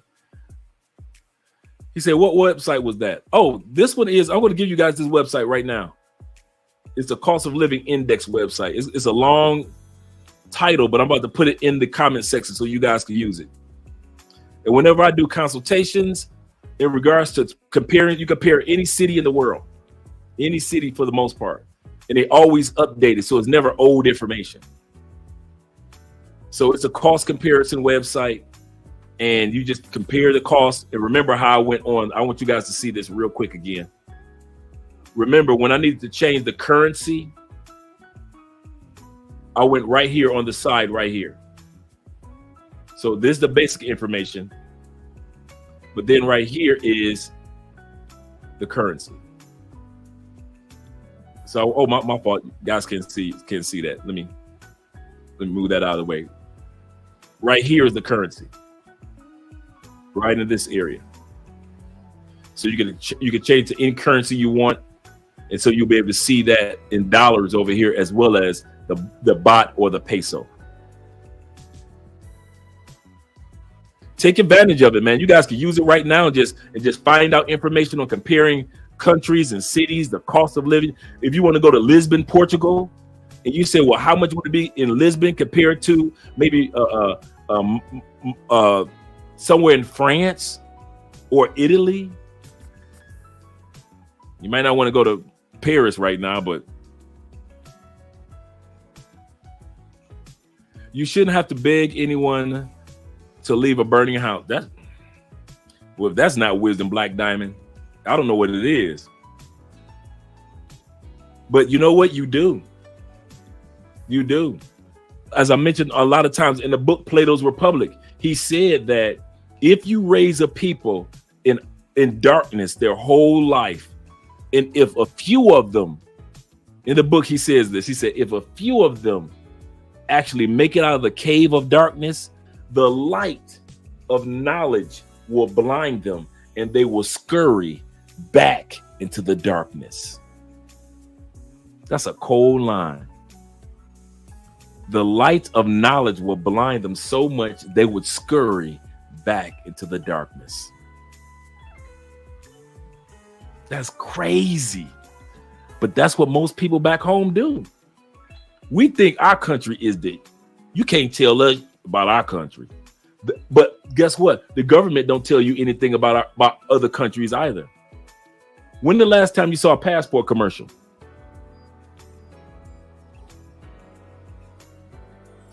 Other than a few Caribbean islands, when was the last time you saw a commercial for the United States advertising, go visit parts of Africa? Mexico's building, go visit Mexico for your summer vacation. You ain't never seen that commercial.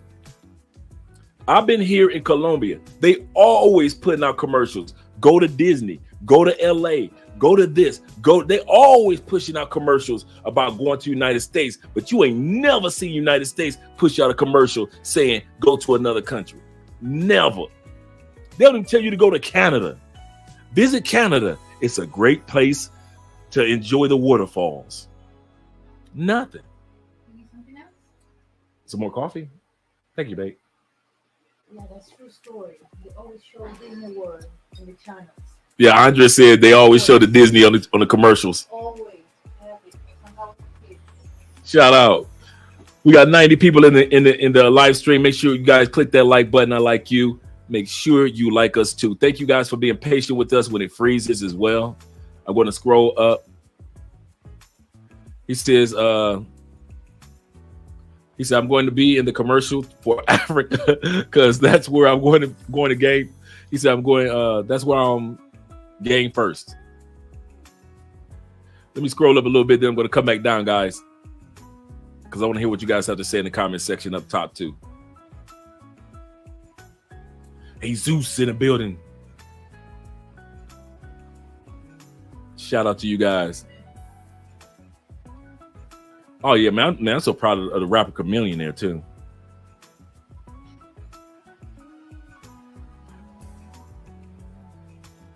Yeah, I'm telling you, a lot of rappers, man, are touring around Europe and Southeast. Man, you think that they was broke and they homeless somewhere or they hooked on drugs? Something? Nope. They over on the other side of the world living their best lives. And now I understand.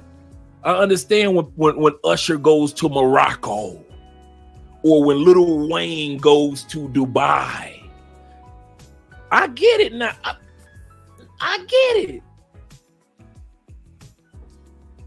I didn't get it before. He said Dre is dropping pure diamond facts in that read books and your knowledge dies with you. Absolutely correct. Start reading books. Yeah. I have a reading couch that sits right here. This couch right here that you guys see me and Andre doing live streams on sometime. I purposely get out of this chair and I grab this is the latest book that I'm reading right now.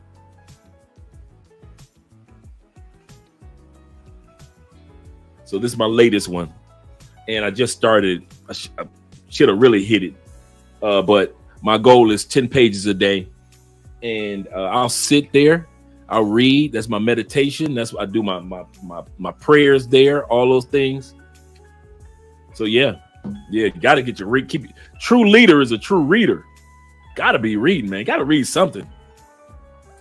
He said the banks work with a fractional reserve. Yes, they do. They loan out 10% to one deposit. Wow. I didn't mean 10%. They loan out 10 to 1 deposit. Wow. I didn't know that. Thank you very much for that knowledge. Like Scorpion says, banks work. I just read that one. Up here in Canada, the CDIC insures only Wow. So if you don't have 100K, your stuff ain't insured and counted. Dang. Shout out to my man Gabrielle in the building. Shout out to you, man. Larry Perry also. He says, true, Andre. In Jamaica, we got 10 days paid sick leave per year, and our women get 3 months paid maternity leave when they have children. They don't have that in the United States. A woman with her passport has more access to maternity leave walking out of the United States or flying out of the United States than flying into the United States. That's crazy. Thanks, guys, for subscribing to the channel. And that information I'm telling you guys, vital information. He said the U.S. is a wicked corporation. Shout out to DV being here. DV says U.S., regardless of the distractors, is still the greatest country for opportunity and wealth creation in the world.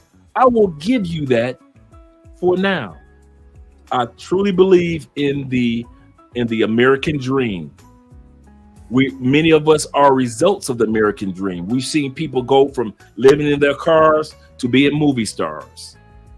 I really believe that if you do what needs to be done, you can be the best version of you. I really believe that.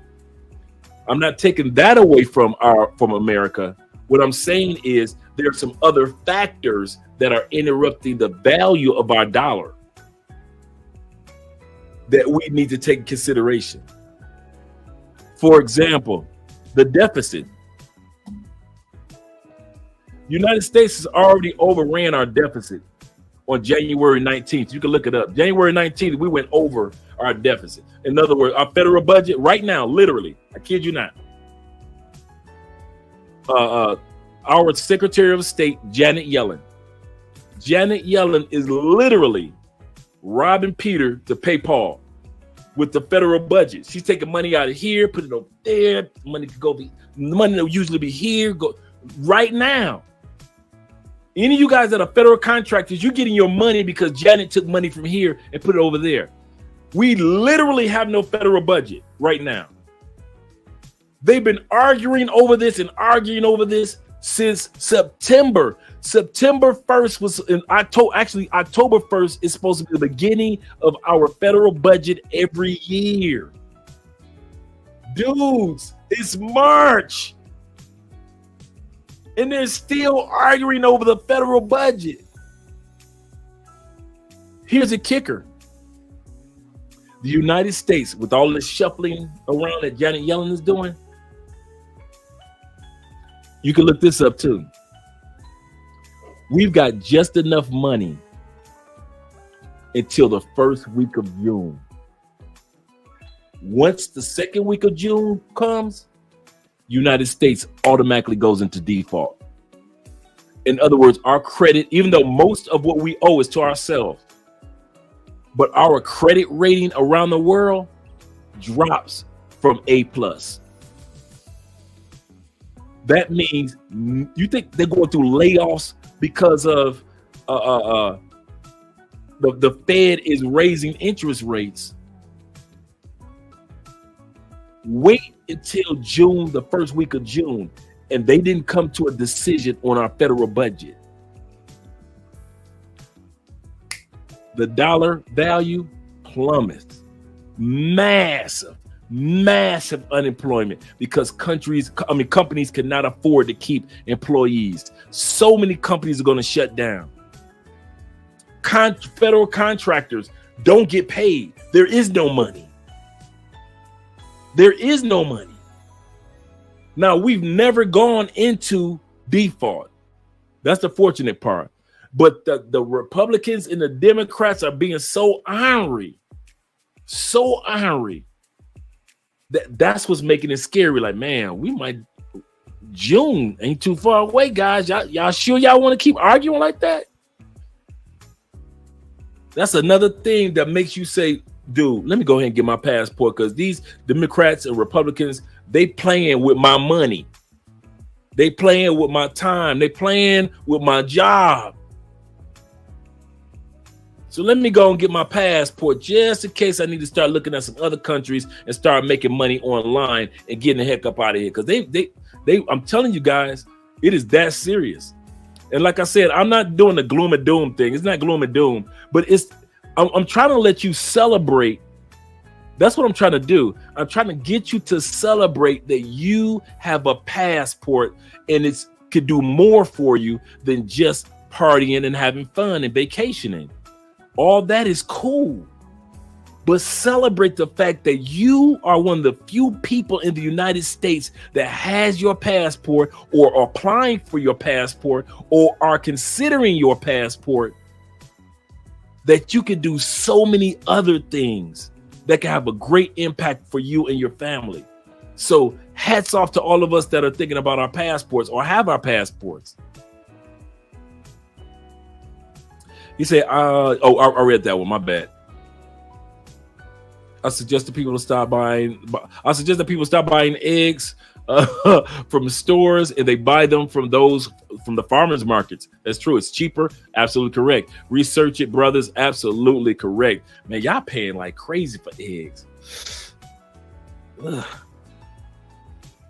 Ugh. I told y'all, a friend of mine in California, she said that she pays $35 for 60 eggs. 35. That means 120 is $70. $70 for 120 eggs. That doesn't include rent going up. That doesn't include the utility prices are going up. Car prices have gone up.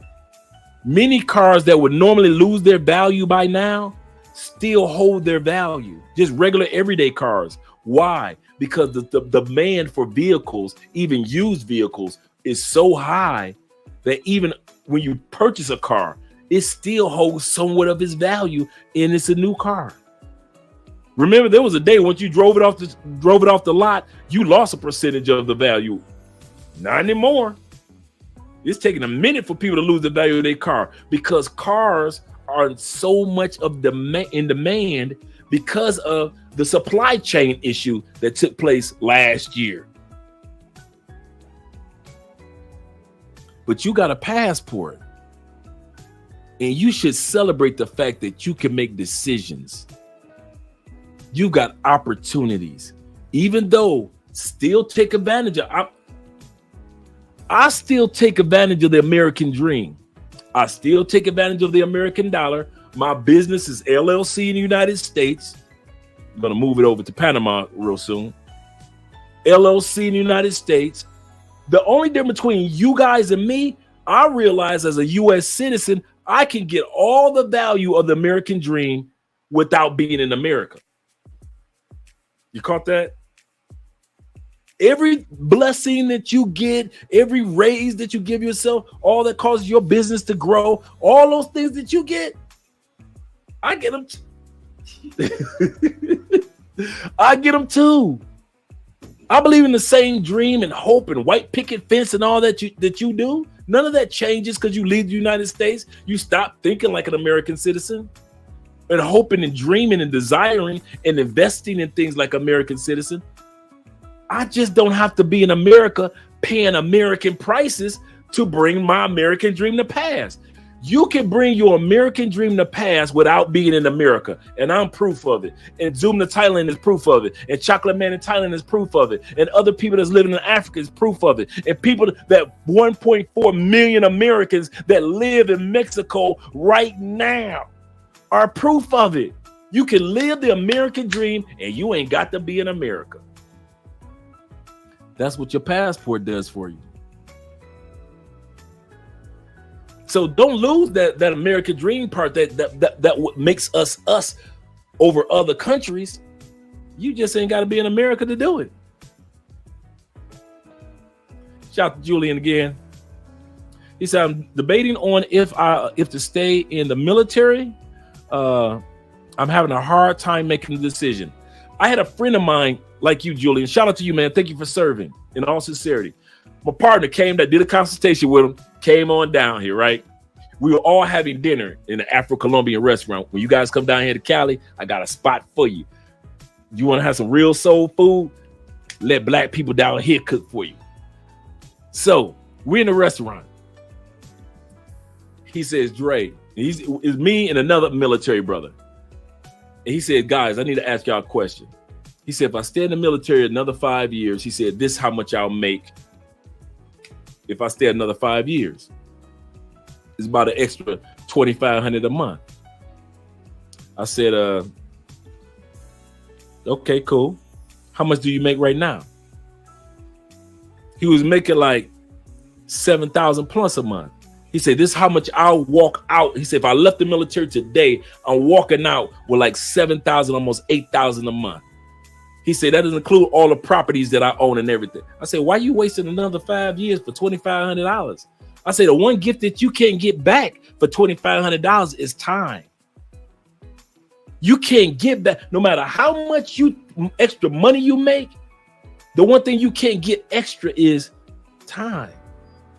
I said, you know, the places that you could go, the things that you could do, the people that you could meet, the things that you could accomplish in that 5-year window, just so you can make an extra $2,500 a month, and you already own a bunch of property, and you already make $8,000 a month, you already plan on living outside the United States anyway. Why would you waste your time for $2,500 a month when you got way more than you would need in 85% of the world? Way more per month. There are very few countries in the world where you're going to spend $7,000-$8,000 a month. I'm not telling that brother, and I'm not telling you to leave the military. But what I'm saying is, look at the amount of time that you may have to use to accomplish those few extra dollars. Is it worth it? If it's not worth it, then you have a decision to make. If it's worth those extra years and it's going to put a substantial amount into your pocket to where you're like, okay, per month, I'll have a big chunk coming if I stay in another 6 years. Stay in another 6 years. But if you know that you already making a nice chunk that'll sustain you in almost 80% of the world. I'm not saying sustain you in the United States, because we're talking about a person that's considering moving outside the United States, if I'm not mistaken. So if you're thinking about moving outside the United States, Julian, if you're making a substantial chunk, you qualify to live really good in 85% of the world. So all that extra time that you would be using to get a few extra dollars, it wouldn't be worth it. It'd be money that you'd be like, okay, now I made an extra $2,000. That's tricking money. But you can't get that time back. That's how I look at it. The world's greatest commodity is not money. It's time. Time with family, time with self, time with meeting new people, new places, new adventures, writing that great American novel while I'm outside America. All the things that you get to do with that gift of time. I'm just putting it out there, guys. Shout out again to my brother.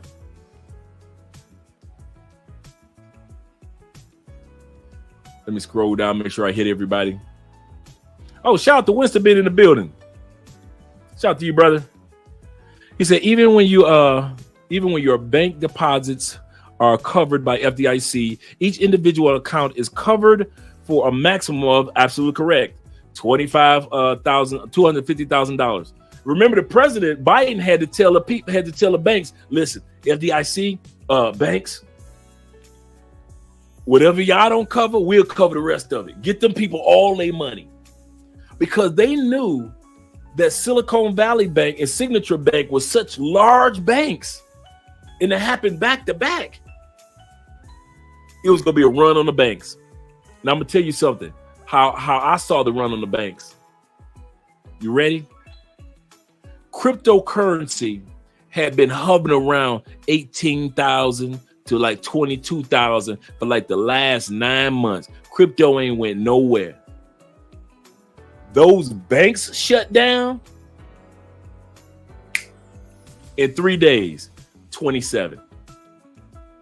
Crypto ain't seen 27 in the longest. 27, 28. I mean, people was making money because people realize I can't keep all my money in a bank. Where is the one place that's not ruled by FDIC, and yet I can put my money in there, and if I want it within seconds, I can get it back? Cryptocurrency. Bitcoin just shot up. People start saying, listen, I'll keep some in my bank, but I'll put some in this cryptocurrency over here. I need liquidity. I need to get to my money immediately. And people start taking that serious. I kid y'all not. Look it up. Man, as soon as Signature and the other bank, Silicon Valley crashed, man, please, cryptocurrency went whoop. Because people realize I cannot trust and keep all the money in the bank. And that's why, going back to President Biden, he told the FDIC and the banks, whatever y'all don't cover of that 250,000, don't worry, we gonna cover it. Because if we don't, it's gonna be a run on the banks across the United States. And they knew it. They knew it. Good point. Good point, brother. Black Diamond says, we talked about that. We shouldn't have to beg anyone to give their passport to get their passport these days. That getting their passport is an obvious as a lost cause anyway. Is an obvious or lost cause anyway. Oh well, I do get your point. Because I tell you what's sad, and some of you guys can attest to this. When you have conversations with people in other countries, like here in Colombia, and some people in Africa, they actually look at us odd for not having a passport. I meet so many Colombians that look at us like we stupid. You live in the country with the 9th strongest passport in the world, and you ain't got a pass. We Colombians, well, ours ain't that strong. Colombia's like number 37. Ours is not that strong, and most of us got a passport. My grandmama got a passport. I be hearing that from African dudes. Y'all ain't got no passport. People are amazed at how strong our passports are, and most Americans, what do I need a passport for? It's written all over the wall why you need a passport, and we don't get one. It's the craziest thing, dudes. It really is.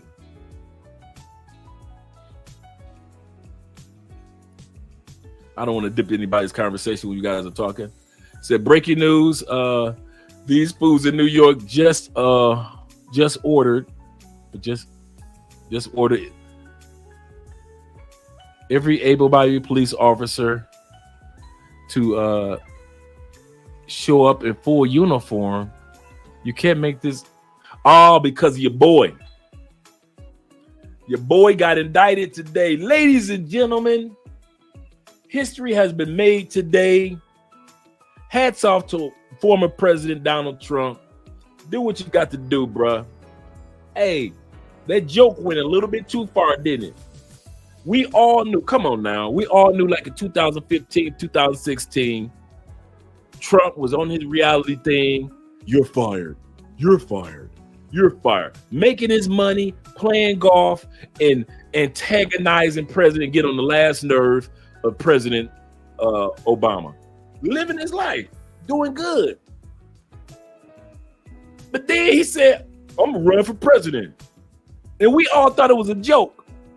And he probably did too. Like, man, I ain't gonna win, but I'm gonna go out there and just mess with some people, but I ain't gonna win. And then he won. And when he won, all his business started coming out, like Trump University, all the fake real estate stuff. Like, come on, see, Trump, sometimes you gotta keep your mouth shut, bruh. Sometimes you gotta be happy where you at. Now you getting indictments. The first president in history with an indictment. The first president in history that's gonna get fingerprinted. Come on now. So now in New York, they trying to make sure that they ain't got no riots down there, because you know people like to act the fool. They don't know what day they're gonna bring the president in. Then they got to. I knew it was gonna happen because they already had Secret Service going down there preparing everything even before the indictment came down. So I already knew the New York indictment was gonna go through. But he got 3 more indictments to deal with. He got the one in Atlanta. I mean, in Georgia, trying to tamper with the votes in 2020. Come on, Trump. I know you was like, man, I took this joke too far. I was just playing like I wanted to be president. I didn't really want to be president. I didn't think y'all was going to vote for me for real, for real. I wanted to go play golf. I wanted to be like, you're fired. You're fired. Sometimes a joke can go too far. And I feel for the brother, man. I feel for the dude. He older. He should be relaxing with some grandkids. Instead, he's sitting up there dealing with the feds. Taking from your boy. The Fed, we have a saying for dudes that have been incarcerated in the feds. Feds don't waste no ink. Yeah. Anybody that's ever been incarcerated in the feds don't waste no ink. If they print an indictment, it's coming. Feds don't waste no ink. Never. Never, never, never. Feds don't waste no ink. That's serious. All right. So hopefully everything works out for him. Remember the old IMAX IMAX yeah, for real. Check commercial. Seriously. Tell Andrea we miss her and we hope all is well. Andrea will be back actually this Sunday. So she'll be doing her own show this Sunday. Then she'll be doing a live stream afterwards. So Andrea is doing a lot. I'm glad that you guys asked. Andrea's doing a lot better. She's going to explain to you what she was going through, how she overcame it. And I'm going to even try to get her to write a book about it because she was going through the journey in all sincerity over the last 6 months and she made it through. So I'm very, very proud of her, very happy for her. Okay, tell Andrea said, I will. I definitely will. I let her know. Every time you guys say that, I let her know too. She loves it. Let me scroll down to the bottom a little bit. You guys are conversing right now. He said when playing a joke goes wrong. Yeah. Trump was just kind of like, he about to go to jail. All this over a joke. All he had to do was sit back with Trump University, keep his mouth shut. Shuffle his money around with the real estate, have his daughter and sons run that. Sit back on his reality show, get that check every year from television money. All he had to do, but what did he do? Obama antagonized him. He antagonized Obama. He like, I'm gonna be president. See, sometime, man, the Bible says even a fool looks wise when he keeps his mouth shut. Hey, that's in the Bible, man. That's in the Bible. It says even a fool looks wise when he keeps his mouth shut. I'm just saying, state charge. Yeah, right now it's a state, but he got a couple of federal ones and another state one coming down the turnpike. If he gets the Fed charge, they can have a conviction rate. They got a conviction rate. Absolutely correct, Matt Dollars. The conviction rate of the federal government is 98%. That's why we used to say the feds don't waste no ink. They really don't. Once that printer print that indictment out, that's your edge. Let's go to the next one, guys. We already talked about Trump. We already talked about school deletions. We already talked about Social Security 2034. It's going to be a wrap. We already talked about Medicare in 2026. I already showed y'all that Medicare is coming to an end. And I'm not talking about to an end like it won't be anything, but it's going to be like Social Security. Only 70 to 80% of the benefits that your loved one gets from Medicare is going to drop down to that 70 to 80%. They can barely pay those medical bills and co-pays right now as an elder.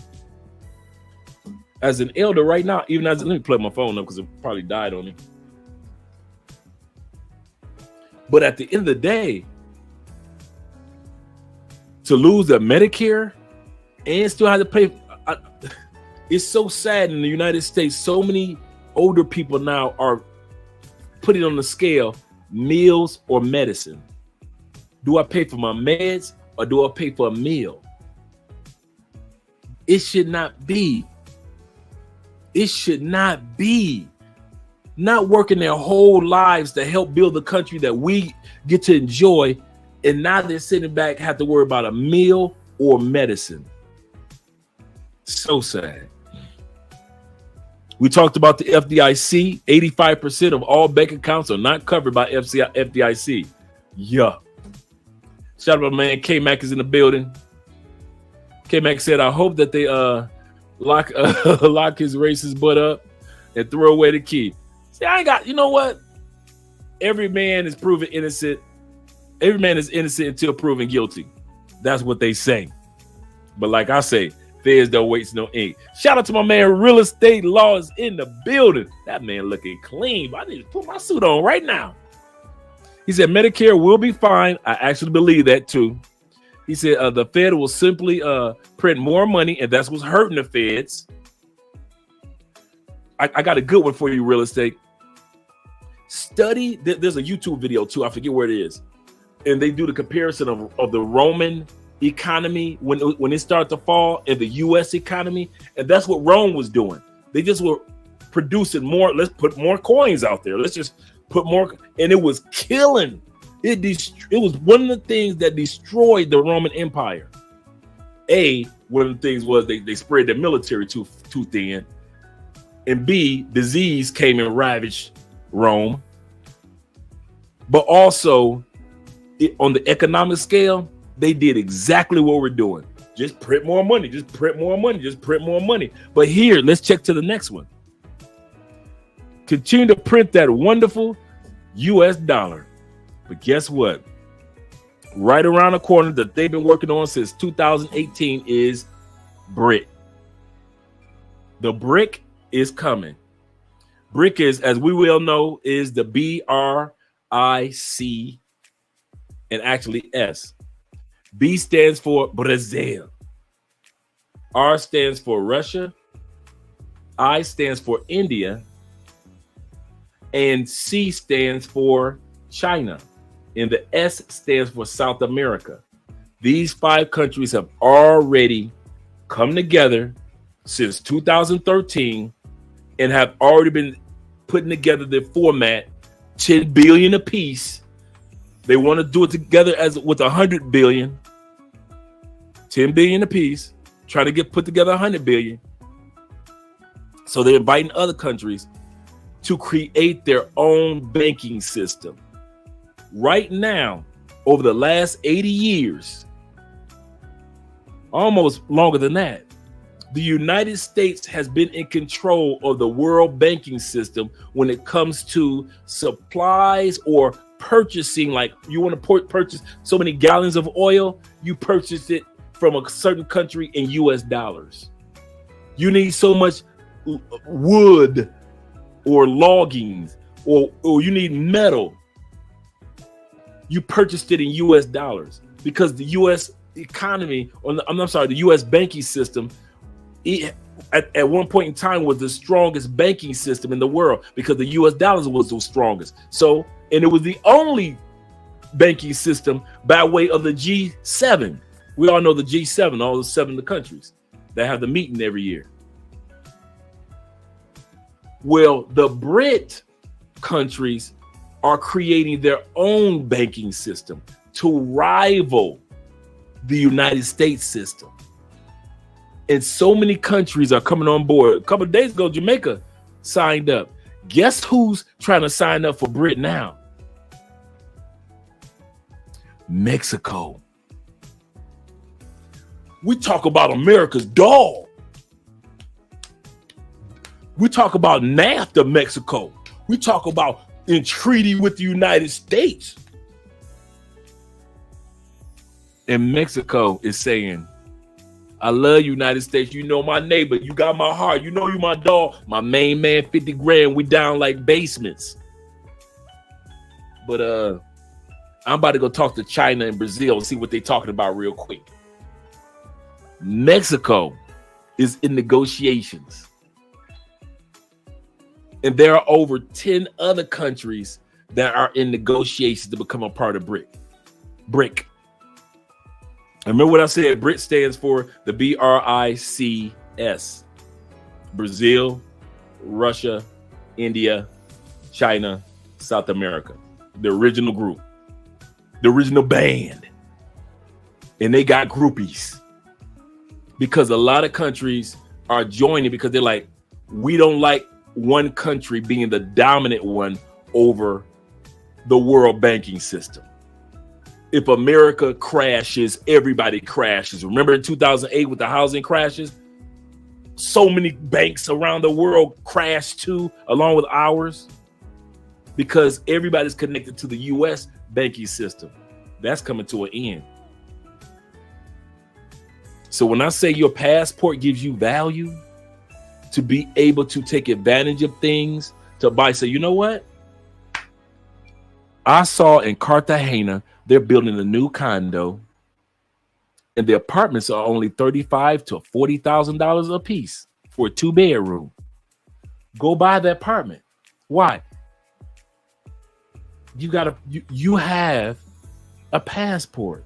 You could do that. The average American doesn't even know anything about Cartagena, Colombia, but you've been there 3 or 4 times. It's crazy. Yeah. We were just talking about that real estate. Buy crypto. We were just saying exactly what you were saying. Buy crypto. What's the email? The one I found don't work. Let me know what you're talking about as far as the email. I said, what's the email? The one I found don't work. Let me know what that is. Let me know what that email. So I can make sure I get it to you. Are you talking about my email or are you talking about a different email? Let me know. Jamar says he says the Swift banking system, absolutely correct, is old news. That's the banking system that we use right now on a global basis that keeps America strong. Most people don't realize that America hasn't even been backed by gold. At least the yen is backed by gold. American dollar isn't even backed by gold. It hasn't been backed by gold since Nixon took that away in the 70s. You can look that up online. Nixon say, yeah, listen, about that being backed by gold thing. Yeah, we ain't doing that no more. The US dollar is backed by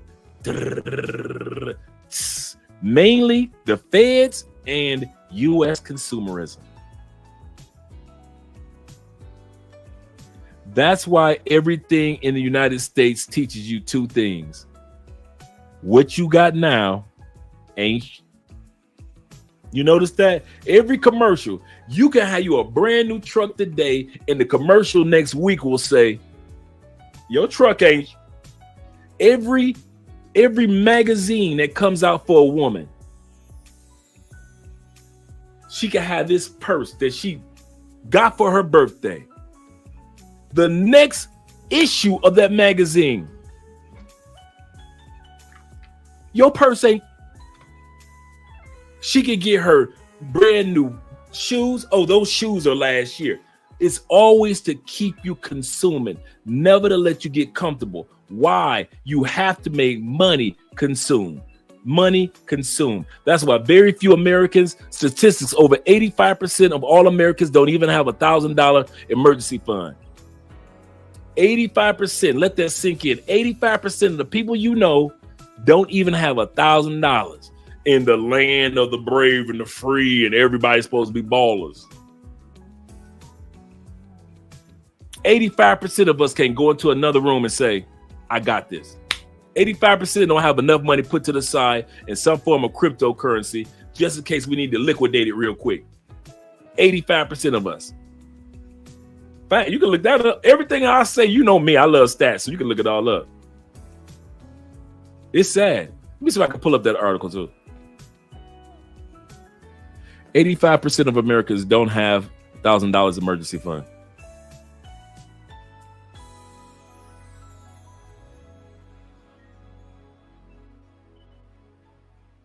Let's see. Oh, there we go. It dropped. Okay, there we go. That's what I'm talking about. It dropped in 2023. Now it's just 56% of Americans can't even afford $1,000 to the side. If you guys are interested in consultations, reach out to me, guys. Email me, and I will give you the details about the consultations and what to expect.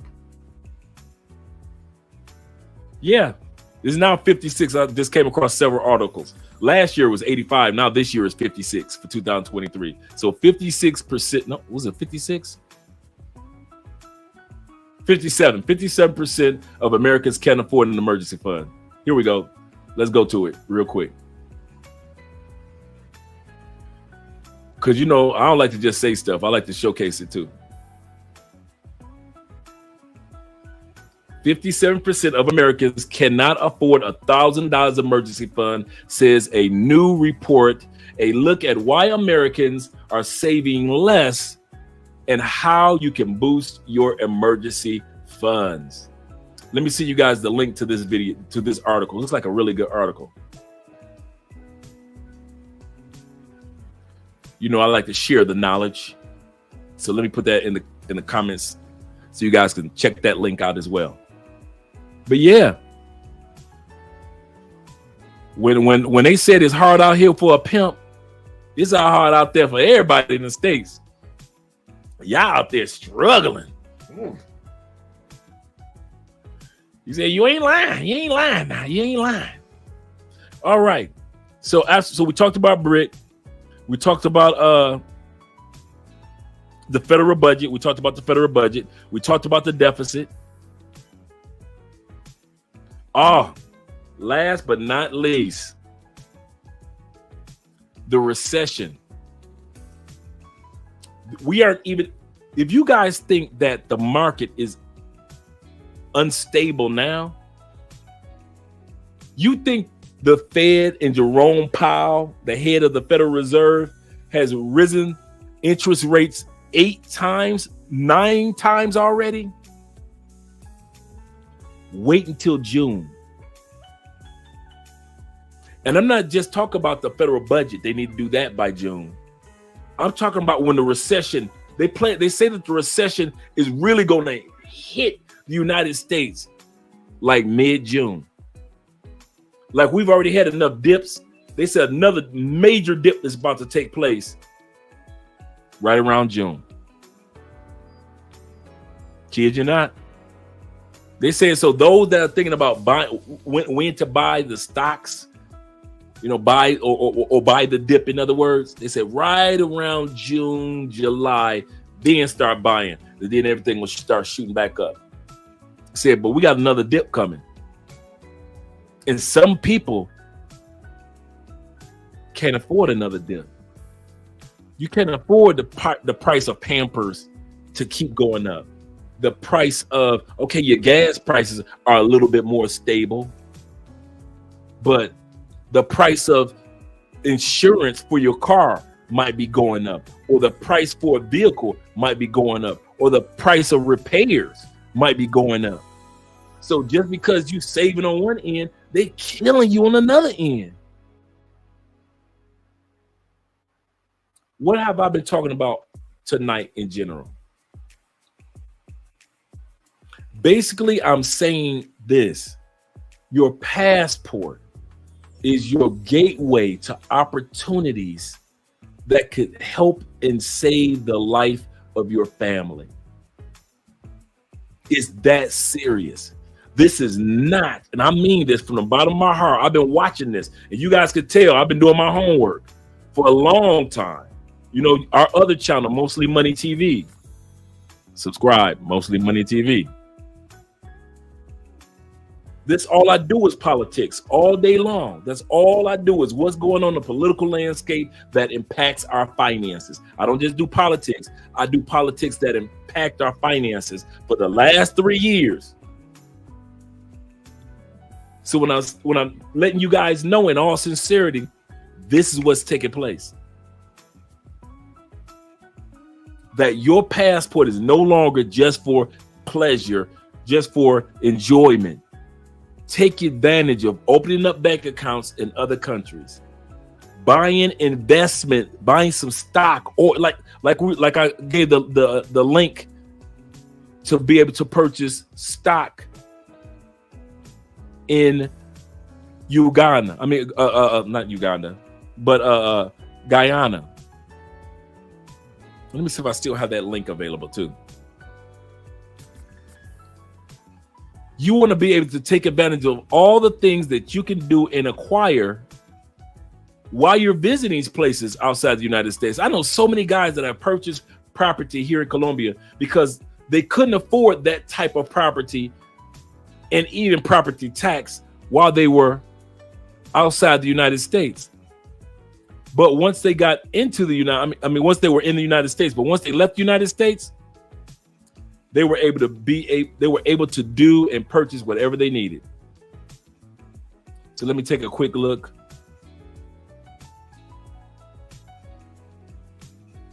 I hope I'm clicking the right one.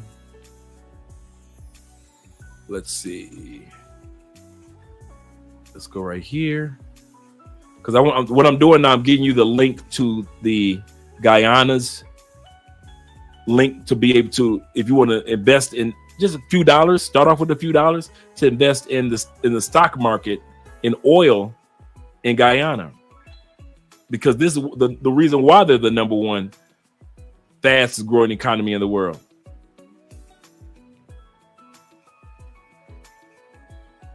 Let's see.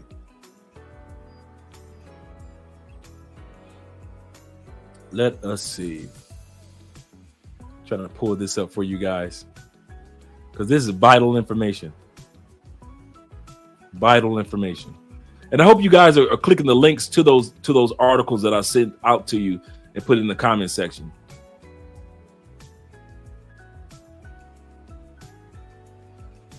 With the smooth jazz going on.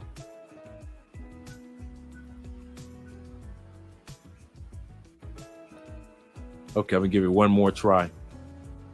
I've got so many Guyana links. That's what's holding me up.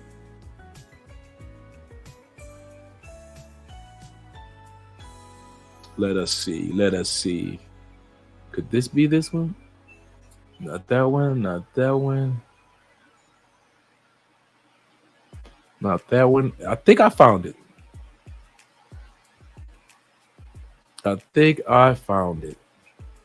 Yep, I got you guys.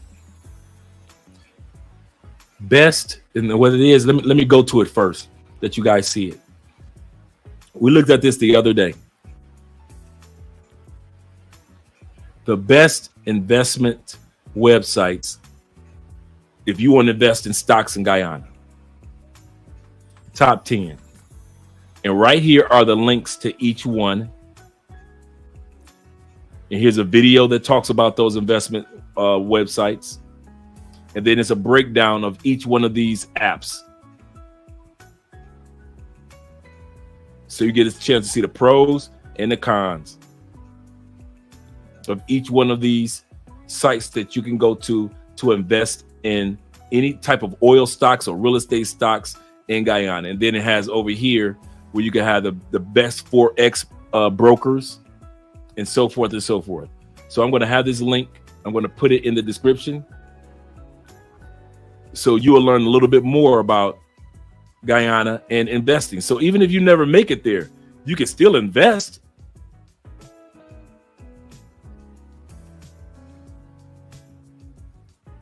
Make sure you guys subscribe to Mostly Money TV. Thank you very much, Stefano, putting that information in. Appreciate you, brother. He said each time the Fed talks about interest rates increase, decrease, or flat, it influences the market. Absolutely correct. It influences the market for the short term or quarter. Yes, absolutely. And they've done it 8 times. Like, goodness gracious. BRIC counting the Saudis to join. Yeah, yes, a few people, a few places that's looking to join. Few places looking to join. So yeah, man, you're right. They're creating competition for the United States. The United States is so used. We got 2 areas that we use to be bullies in the United States: our military might and the fact that SWIFT, our baby, our creation, the G7, are in control of the global banking system. And couldn't nobody tell us nothing. We got the military might and we got the money. Now, China's got the largest navy. From all the money that they made from us, from cheap labor, for the last 20, 30 years, China took that money and went to Africa with it now.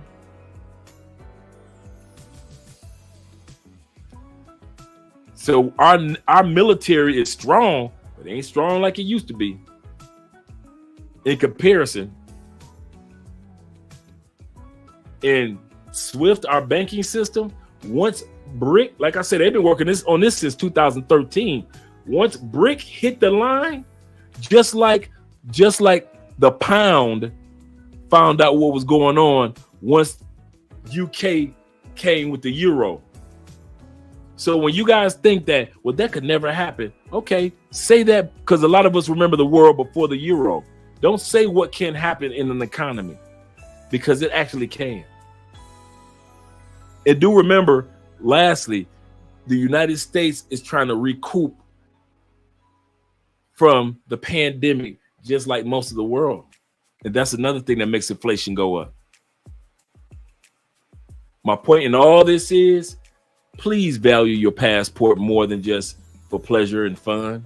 There's so much that you can do with your passport in all these countries that you go to that really, really can do some amazing things for you and your loved ones.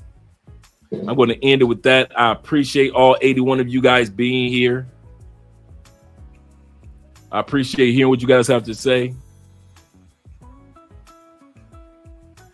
He says, any announcements of the decrease in interest rates usually found by a spot? Yeah, that's true. China has the largest brown water navy. Yeah, they doing what they need to do. Hey, think about it. With all that cheap labor and all that money we were sitting over there, Alibaba and all this, they got all our money. The other thing that killed, I'll tell you the other thing that's killing the American economy. You ready? The fact that America does not produce anything of value anymore. Name one raw material other than oil, which is already sold before it even comes out the ground, that America produces on a massive scale that they needed around the world. Remember, we were the steel industry. We had the steel. That's gone. We had the coal industry. That's gone. Oil, nobody needs.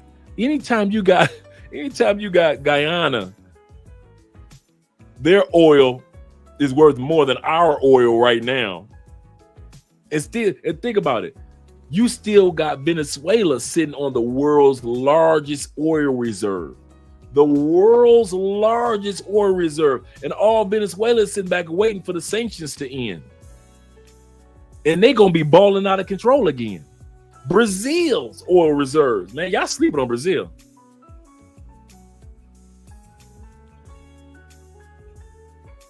America doesn't produce anything except entertainment and sports. That's the only thing that we produce now on a massive scale. Nothing else. Oil, entertainment, sports. You can't name anything else that's on the list that we produce on a massive scale that the world needs.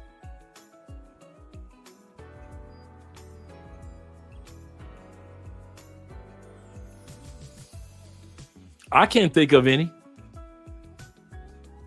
So that's another thing that's killing our economy. And I'll tell you how I know how that could happen and kill an economy.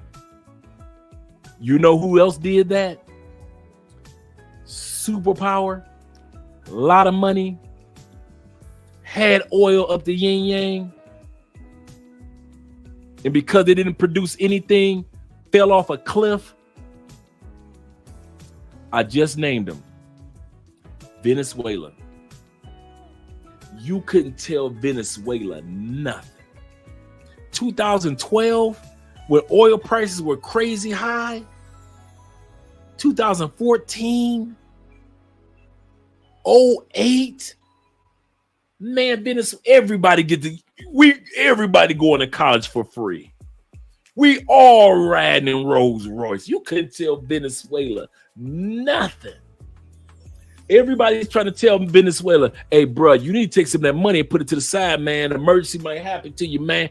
Put some of that money to the side. Venezuela ain't listening to nobody. We balling, baby, out of control. We got oil. We the number one. We ain't gonna never go broke. We produce oil. People need us. People telling Venezuela, why don't you flip your money? Why don't you get some textile? Why don't you get some, or maybe get grow some crops to where the world needs your potatoes or something. Why don't you grow? We got oil. You can't tell me nothing. That was Venezuela. You can't tell Venezuela nothing. We got oil. We on top, baby. Oil prices crash. Venezuela start hanging out with Russia again. United States say, nah. We don't want your oil. We don't want nothing from you. And Venezuela didn't have anything else to offer the rest of the world. And look at Venezuela right now. What happens? You could go to the beach or you could be seeing somebody on the streets. And I remember when I first got here, Venezuelan people would give you a stack of their money just hoping that you would give them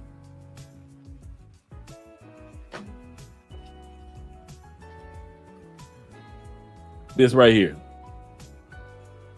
Hope y'all see that too. Hoping you would give them, that's about 87 cents here in Colombia, but really more like 47 cents here in Colombia.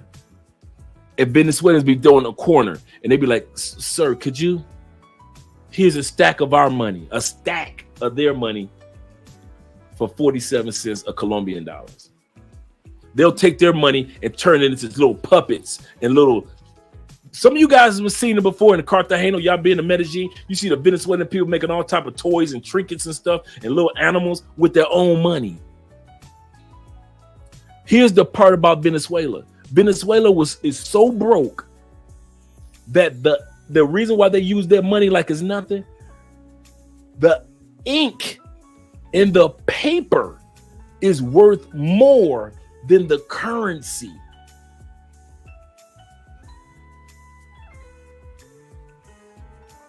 The ink in the paper is more expensive than the actual currency of a Venezuelan dollar. I got some up in there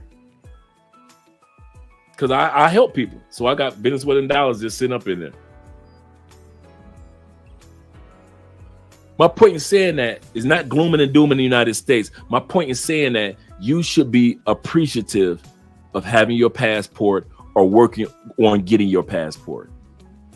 Stop looking at your passport like it's a tool of let's go have some fun all the time. Look at your passport as what you can do with it that most Americans can't do. In other words, if the reason why you got your passport is only for partying and cruises and travel, you doing your passport and yourself a disservice. Use your passport to do some amazing network, meet people that's doing some great things. Because I'm telling you, in these countries, they need us there and they want us there. So why not take advantage of it? Why not take advantage of it? Because you have a passport. You can do these things. Shout out to RPA in the building. Shout out to you, brother. I appreciate you. Make sure you guys subscribe to the channel if you haven't already subscribed. I appreciate that. Shout out to Carl also for being here. He said the handwriting has been on the wall for quite some time. Yes, quite some time now. Absolutely correct. He's absolutely correct. But we like to keep our head in the sand in the United States because our government says with propaganda, we're the greatest country in the world. It's been a few years since we was the greatest. We're great, but not greatest anymore. I'm going to say that again. Yes, United States is a great country. Greatest? Yeah, military might, we could put us out there. But as far as economy and trade back and forth with other countries, our greatest days are far behind us. Y'all didn't even put in the chat anything that we export in a massive scale. I'm trying to think of what we export. Maybe some seeds, maybe some chickens here and there. I don't know. But I don't know. He says so many shenanigans. Yeah. Absolutely correct. Weapons only U.S. industrial segment of value. Technology, that's true. That's a good one. That's a good one. We do export technology. There's a lot of stuff that wouldn't be going on in the world if it wasn't for our tech geniuses. That's true. He says, Carl says, I'm making a move. He said, I'm making some moves in the DR right now. That's all I ask. While you guys are on your trips, do something. I don't care. You know what? Let's do it like this. I don't care if you're like Carl and you go to DR and you just go look at apartments for sale, houses and condos for sale. You ain't got the money. Just go look, because the way the universe works, once you get the vision of something that you want, the universe will open up the doors for you to acquire that. But if you just going to Sasua and you partying with your passport and you ain't doing nothing else and you ain't even just go look at a piece of real estate,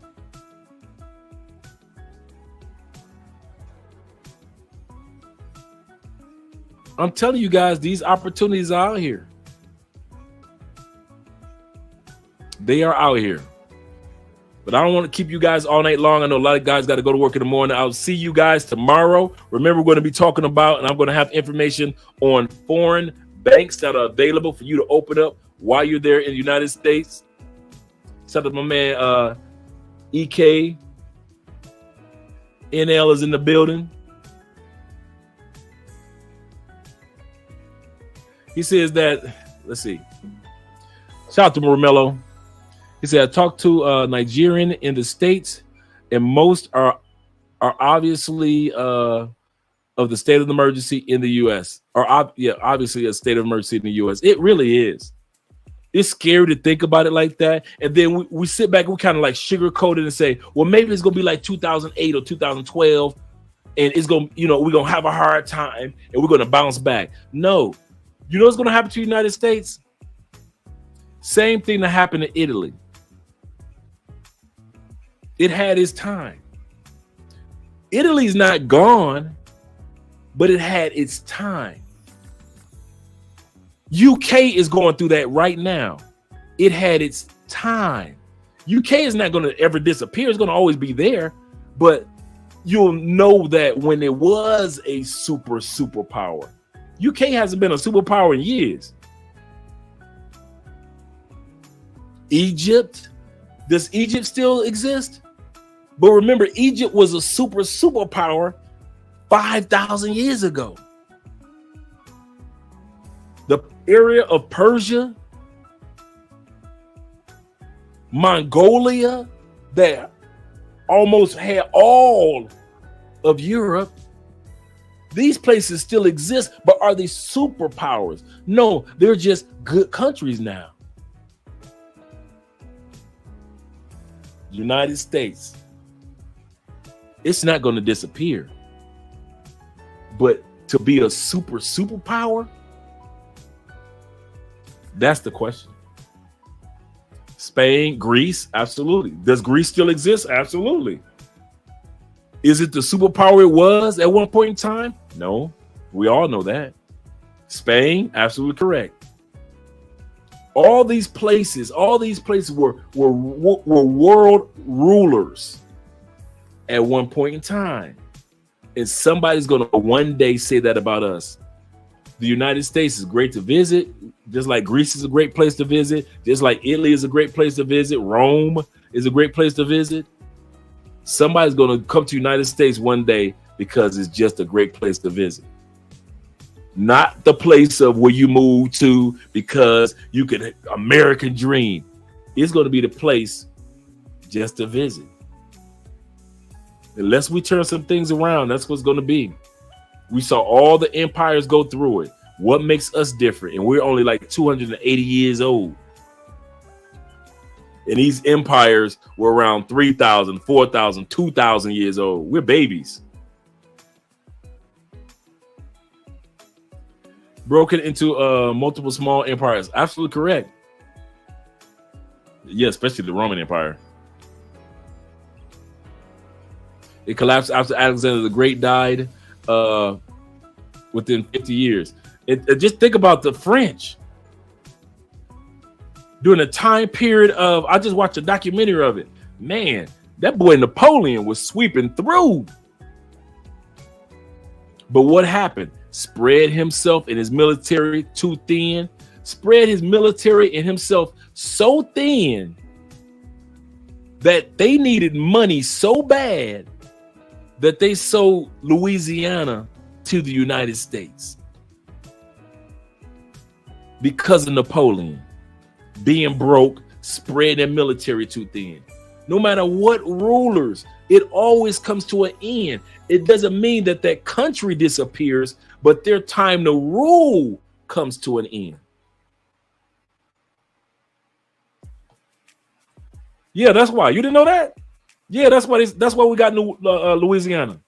That's why you got the French people who got the Creole, that little French blood in them. Yeah, Napoleon in Europe battling. I just watched a documentary of the history of Napoleon about 6 months ago. It was a really good documentary on YouTube.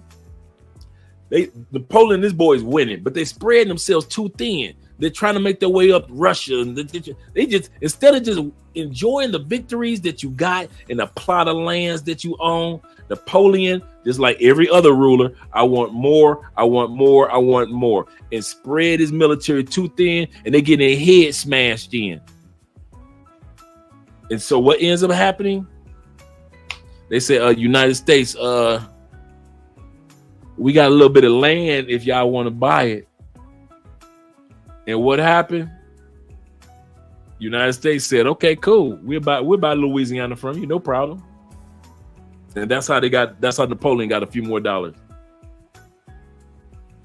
Yeah, I'm actually going to be doing some study on the Mongols coming up soon. I watched a few documentaries, like Netflix had a special, but I really want to do the real story in regard Genghis Khan and all of them in regards to what was going on. I studied history in college, so this stuff was my jam. Yeah, man, I love history. I love history. Right now, I'm studying the history of Colombia, man. Oh, man. If you ever want to do some history, do the history of Colombia and Haiti. There are so many Haitian general statues around Colombia that people don't realize. So many streets named after Haitian rulers, Haitian heroes. It would not be a Colombia if it wasn't for Haiti. Haiti helped Colombia become free only 11 years after Haiti won its own independence. Shout out to Charles once again in the building. What's up, Twan? Twan said, shout out to you, brother. He said, now it makes sense why New Orleans looks the way that it looks. Yeah. He said the way it looks off Bourbon Street. Yeah. Yep. Napoleon was going broke, and they were like, "Man, how we gonna come with some money, dog?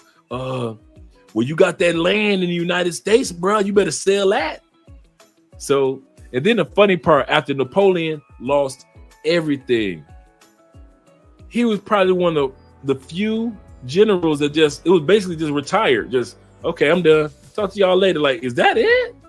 So y'all just gonna let this dude, after he did all this stuff, y'all lost all this stuff as far as the French. Ain't no beheading or nothing. It's just, he retired. Okay, just put him in exile. Like, okay. Yeah. Yep. Baton Rouge. Yeah, all that. All that. Yep, he was exiled. They just kicked him. It was crazy, man. It was like, I was sitting back looking at the documentary, like he was gonna die in battle. Nope. It was just like an old dude that retired, like, okay, I'm done being the leader. Okay, I'm out. I talked to y'all. You're in exile. All right, I'm out. Deuces. And that was it. No, put him in jail, no nothing. Just let him walk off into the sunset. Just don't come back here no more. That was basically what it was with Napoleon. I'm like, okay. Come back and start another war. Yep. Yep. That's all he knew. That's all he knew. Lost at Waterloo and exiled again. Yep. Oh, Napoleon. It was a good documentary though. And it's on YouTube. And they walk you all the way through, like when he first started, and then they have the dramatization actors and everything. Then they got the maps and they show you all that, the land that they surveyed and how they spread out the military. I love those documentaries, man. Yeah, that is wild. He was exiled by his nephew. I didn't know. And his nephew took over. I did not know that. He said, no, Napoleon was playing defense the entire time. He was. That was true. That was true. They did show that. That was true, because this would happen. They spread themselves out too thin, and then you're right. Most of the time they had to play defense, fighting people back, because you can't take over everything, Napoleon. If people were fighting back, absolutely, they had him on his heels the whole time. Absolutely. Playing defense the entire time. The old monarchies were, yes, they were. Yes, they were. They were pissed that the French Revolution was happening. So they wanted to quell any rebellion or quench any rebellion. His mistake, trying to invade Russia. That was stupid. That one, I saw that part of the documentary. I was like, really, Napoleon? It tried over and over. Main mistake was invading Russia. Yep. Some as Hitler's operations. Let me see it. Operation Barbarossa.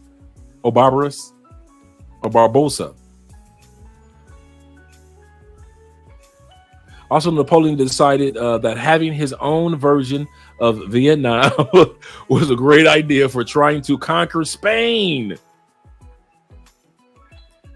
You guys are gonna make me watch that documentary again tonight, man. It was a real good one. Got his cap peeled back.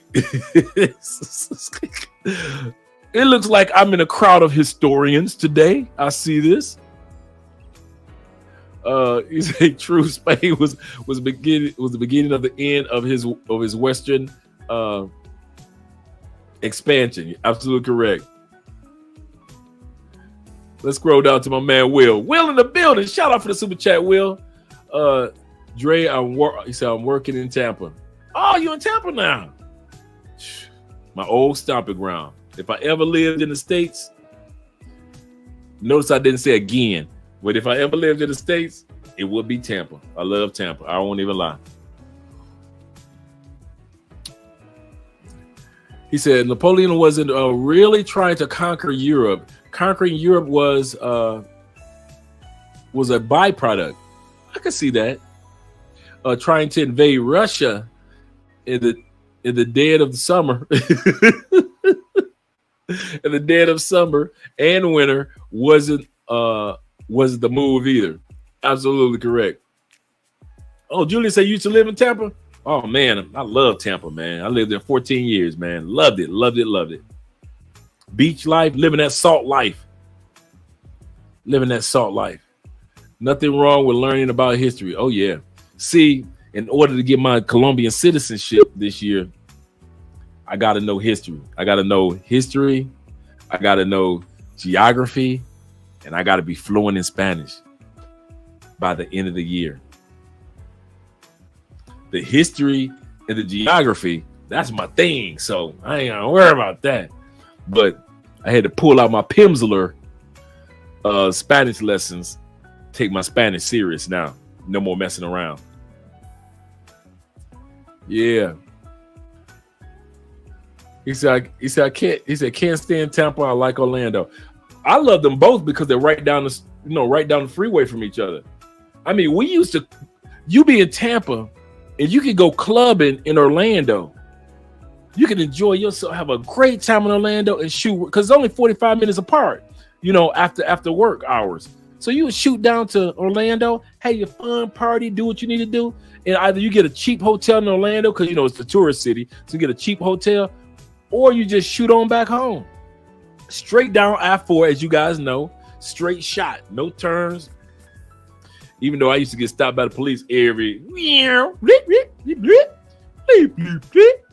Mr. Spence, license and registration, please. Do you know why we stopped you? You're having too much fun on the road. Brother Andre, enjoy your show and the information traveling to Colombia soon. Thank you very much, Chuck, man. I'm glad that you enjoyed it. And tomorrow we're going to be doing a live stream. We're about to shut this one down, guys. I see 71. It's like more and more people starting to come in, like drop down like 65, and now it's up to 71. But we're about to head out of here, guys. I want to see all you guys here tomorrow. Tomorrow's topic, the topic is going to be about the Afro-Colombian Festival. So you guys will have all the details. I'm going to show you some videos from last year, let you guys see the fashion show, let you guys see the crowds, let you see all the fun that we had last year, and video footage that I haven't even posted yet. You guys are going to be able to see that video footage. Also, we're going to talk about foreign bank accounts. So any bank, I'm going to have at least 5 to 10 foreign bank accounts that you can open while you're still in the United States. While you're still in the United States, you have no excuse with opening up these bank accounts online.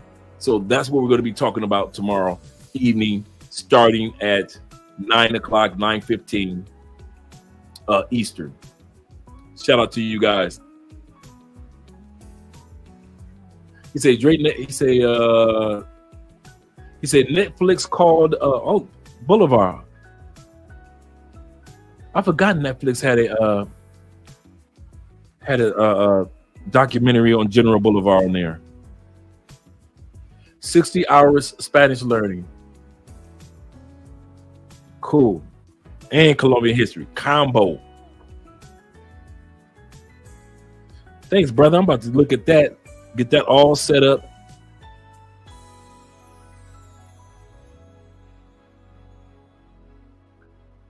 Buenas noches tonight. Getting your citizenship, that's big. You got that, man. Listen, this is going to be a celebration for us all this year. And Andrea is so proud. And she's so happy. She said, I can't believe that you are going to be a citizen. So I'm knuckling down on the Spanish. Like I said, the other parts I'm good with. But this Espanol, it's time for me to go ahead, take it to the next level. And I'm excited about it. I really am. All right. Good night. He said, good night, man. Be safe. You too, brethren. Make sure you be safe. Enjoy your evening. Get you some rest, man. It's a little after 11 o'clock, about 11:30. I'm about to hit the shower after I finish this coffee. Cologne of the night. I'll save it for tomorrow. I'll save Cologne of the night for tomorrow. And I'll see you guys tomorrow night at this time. I hope all those links that we put forth helped you guys. Make sure you click those links, and there's a lot of information that you guys can enjoy. Talk to you later. Once again, this is your boy Andre, Love Crossing Borders. Make sure you subscribe to the channels Mostly Money, Andrea Wallace TV. Wallace is with one L, WALES.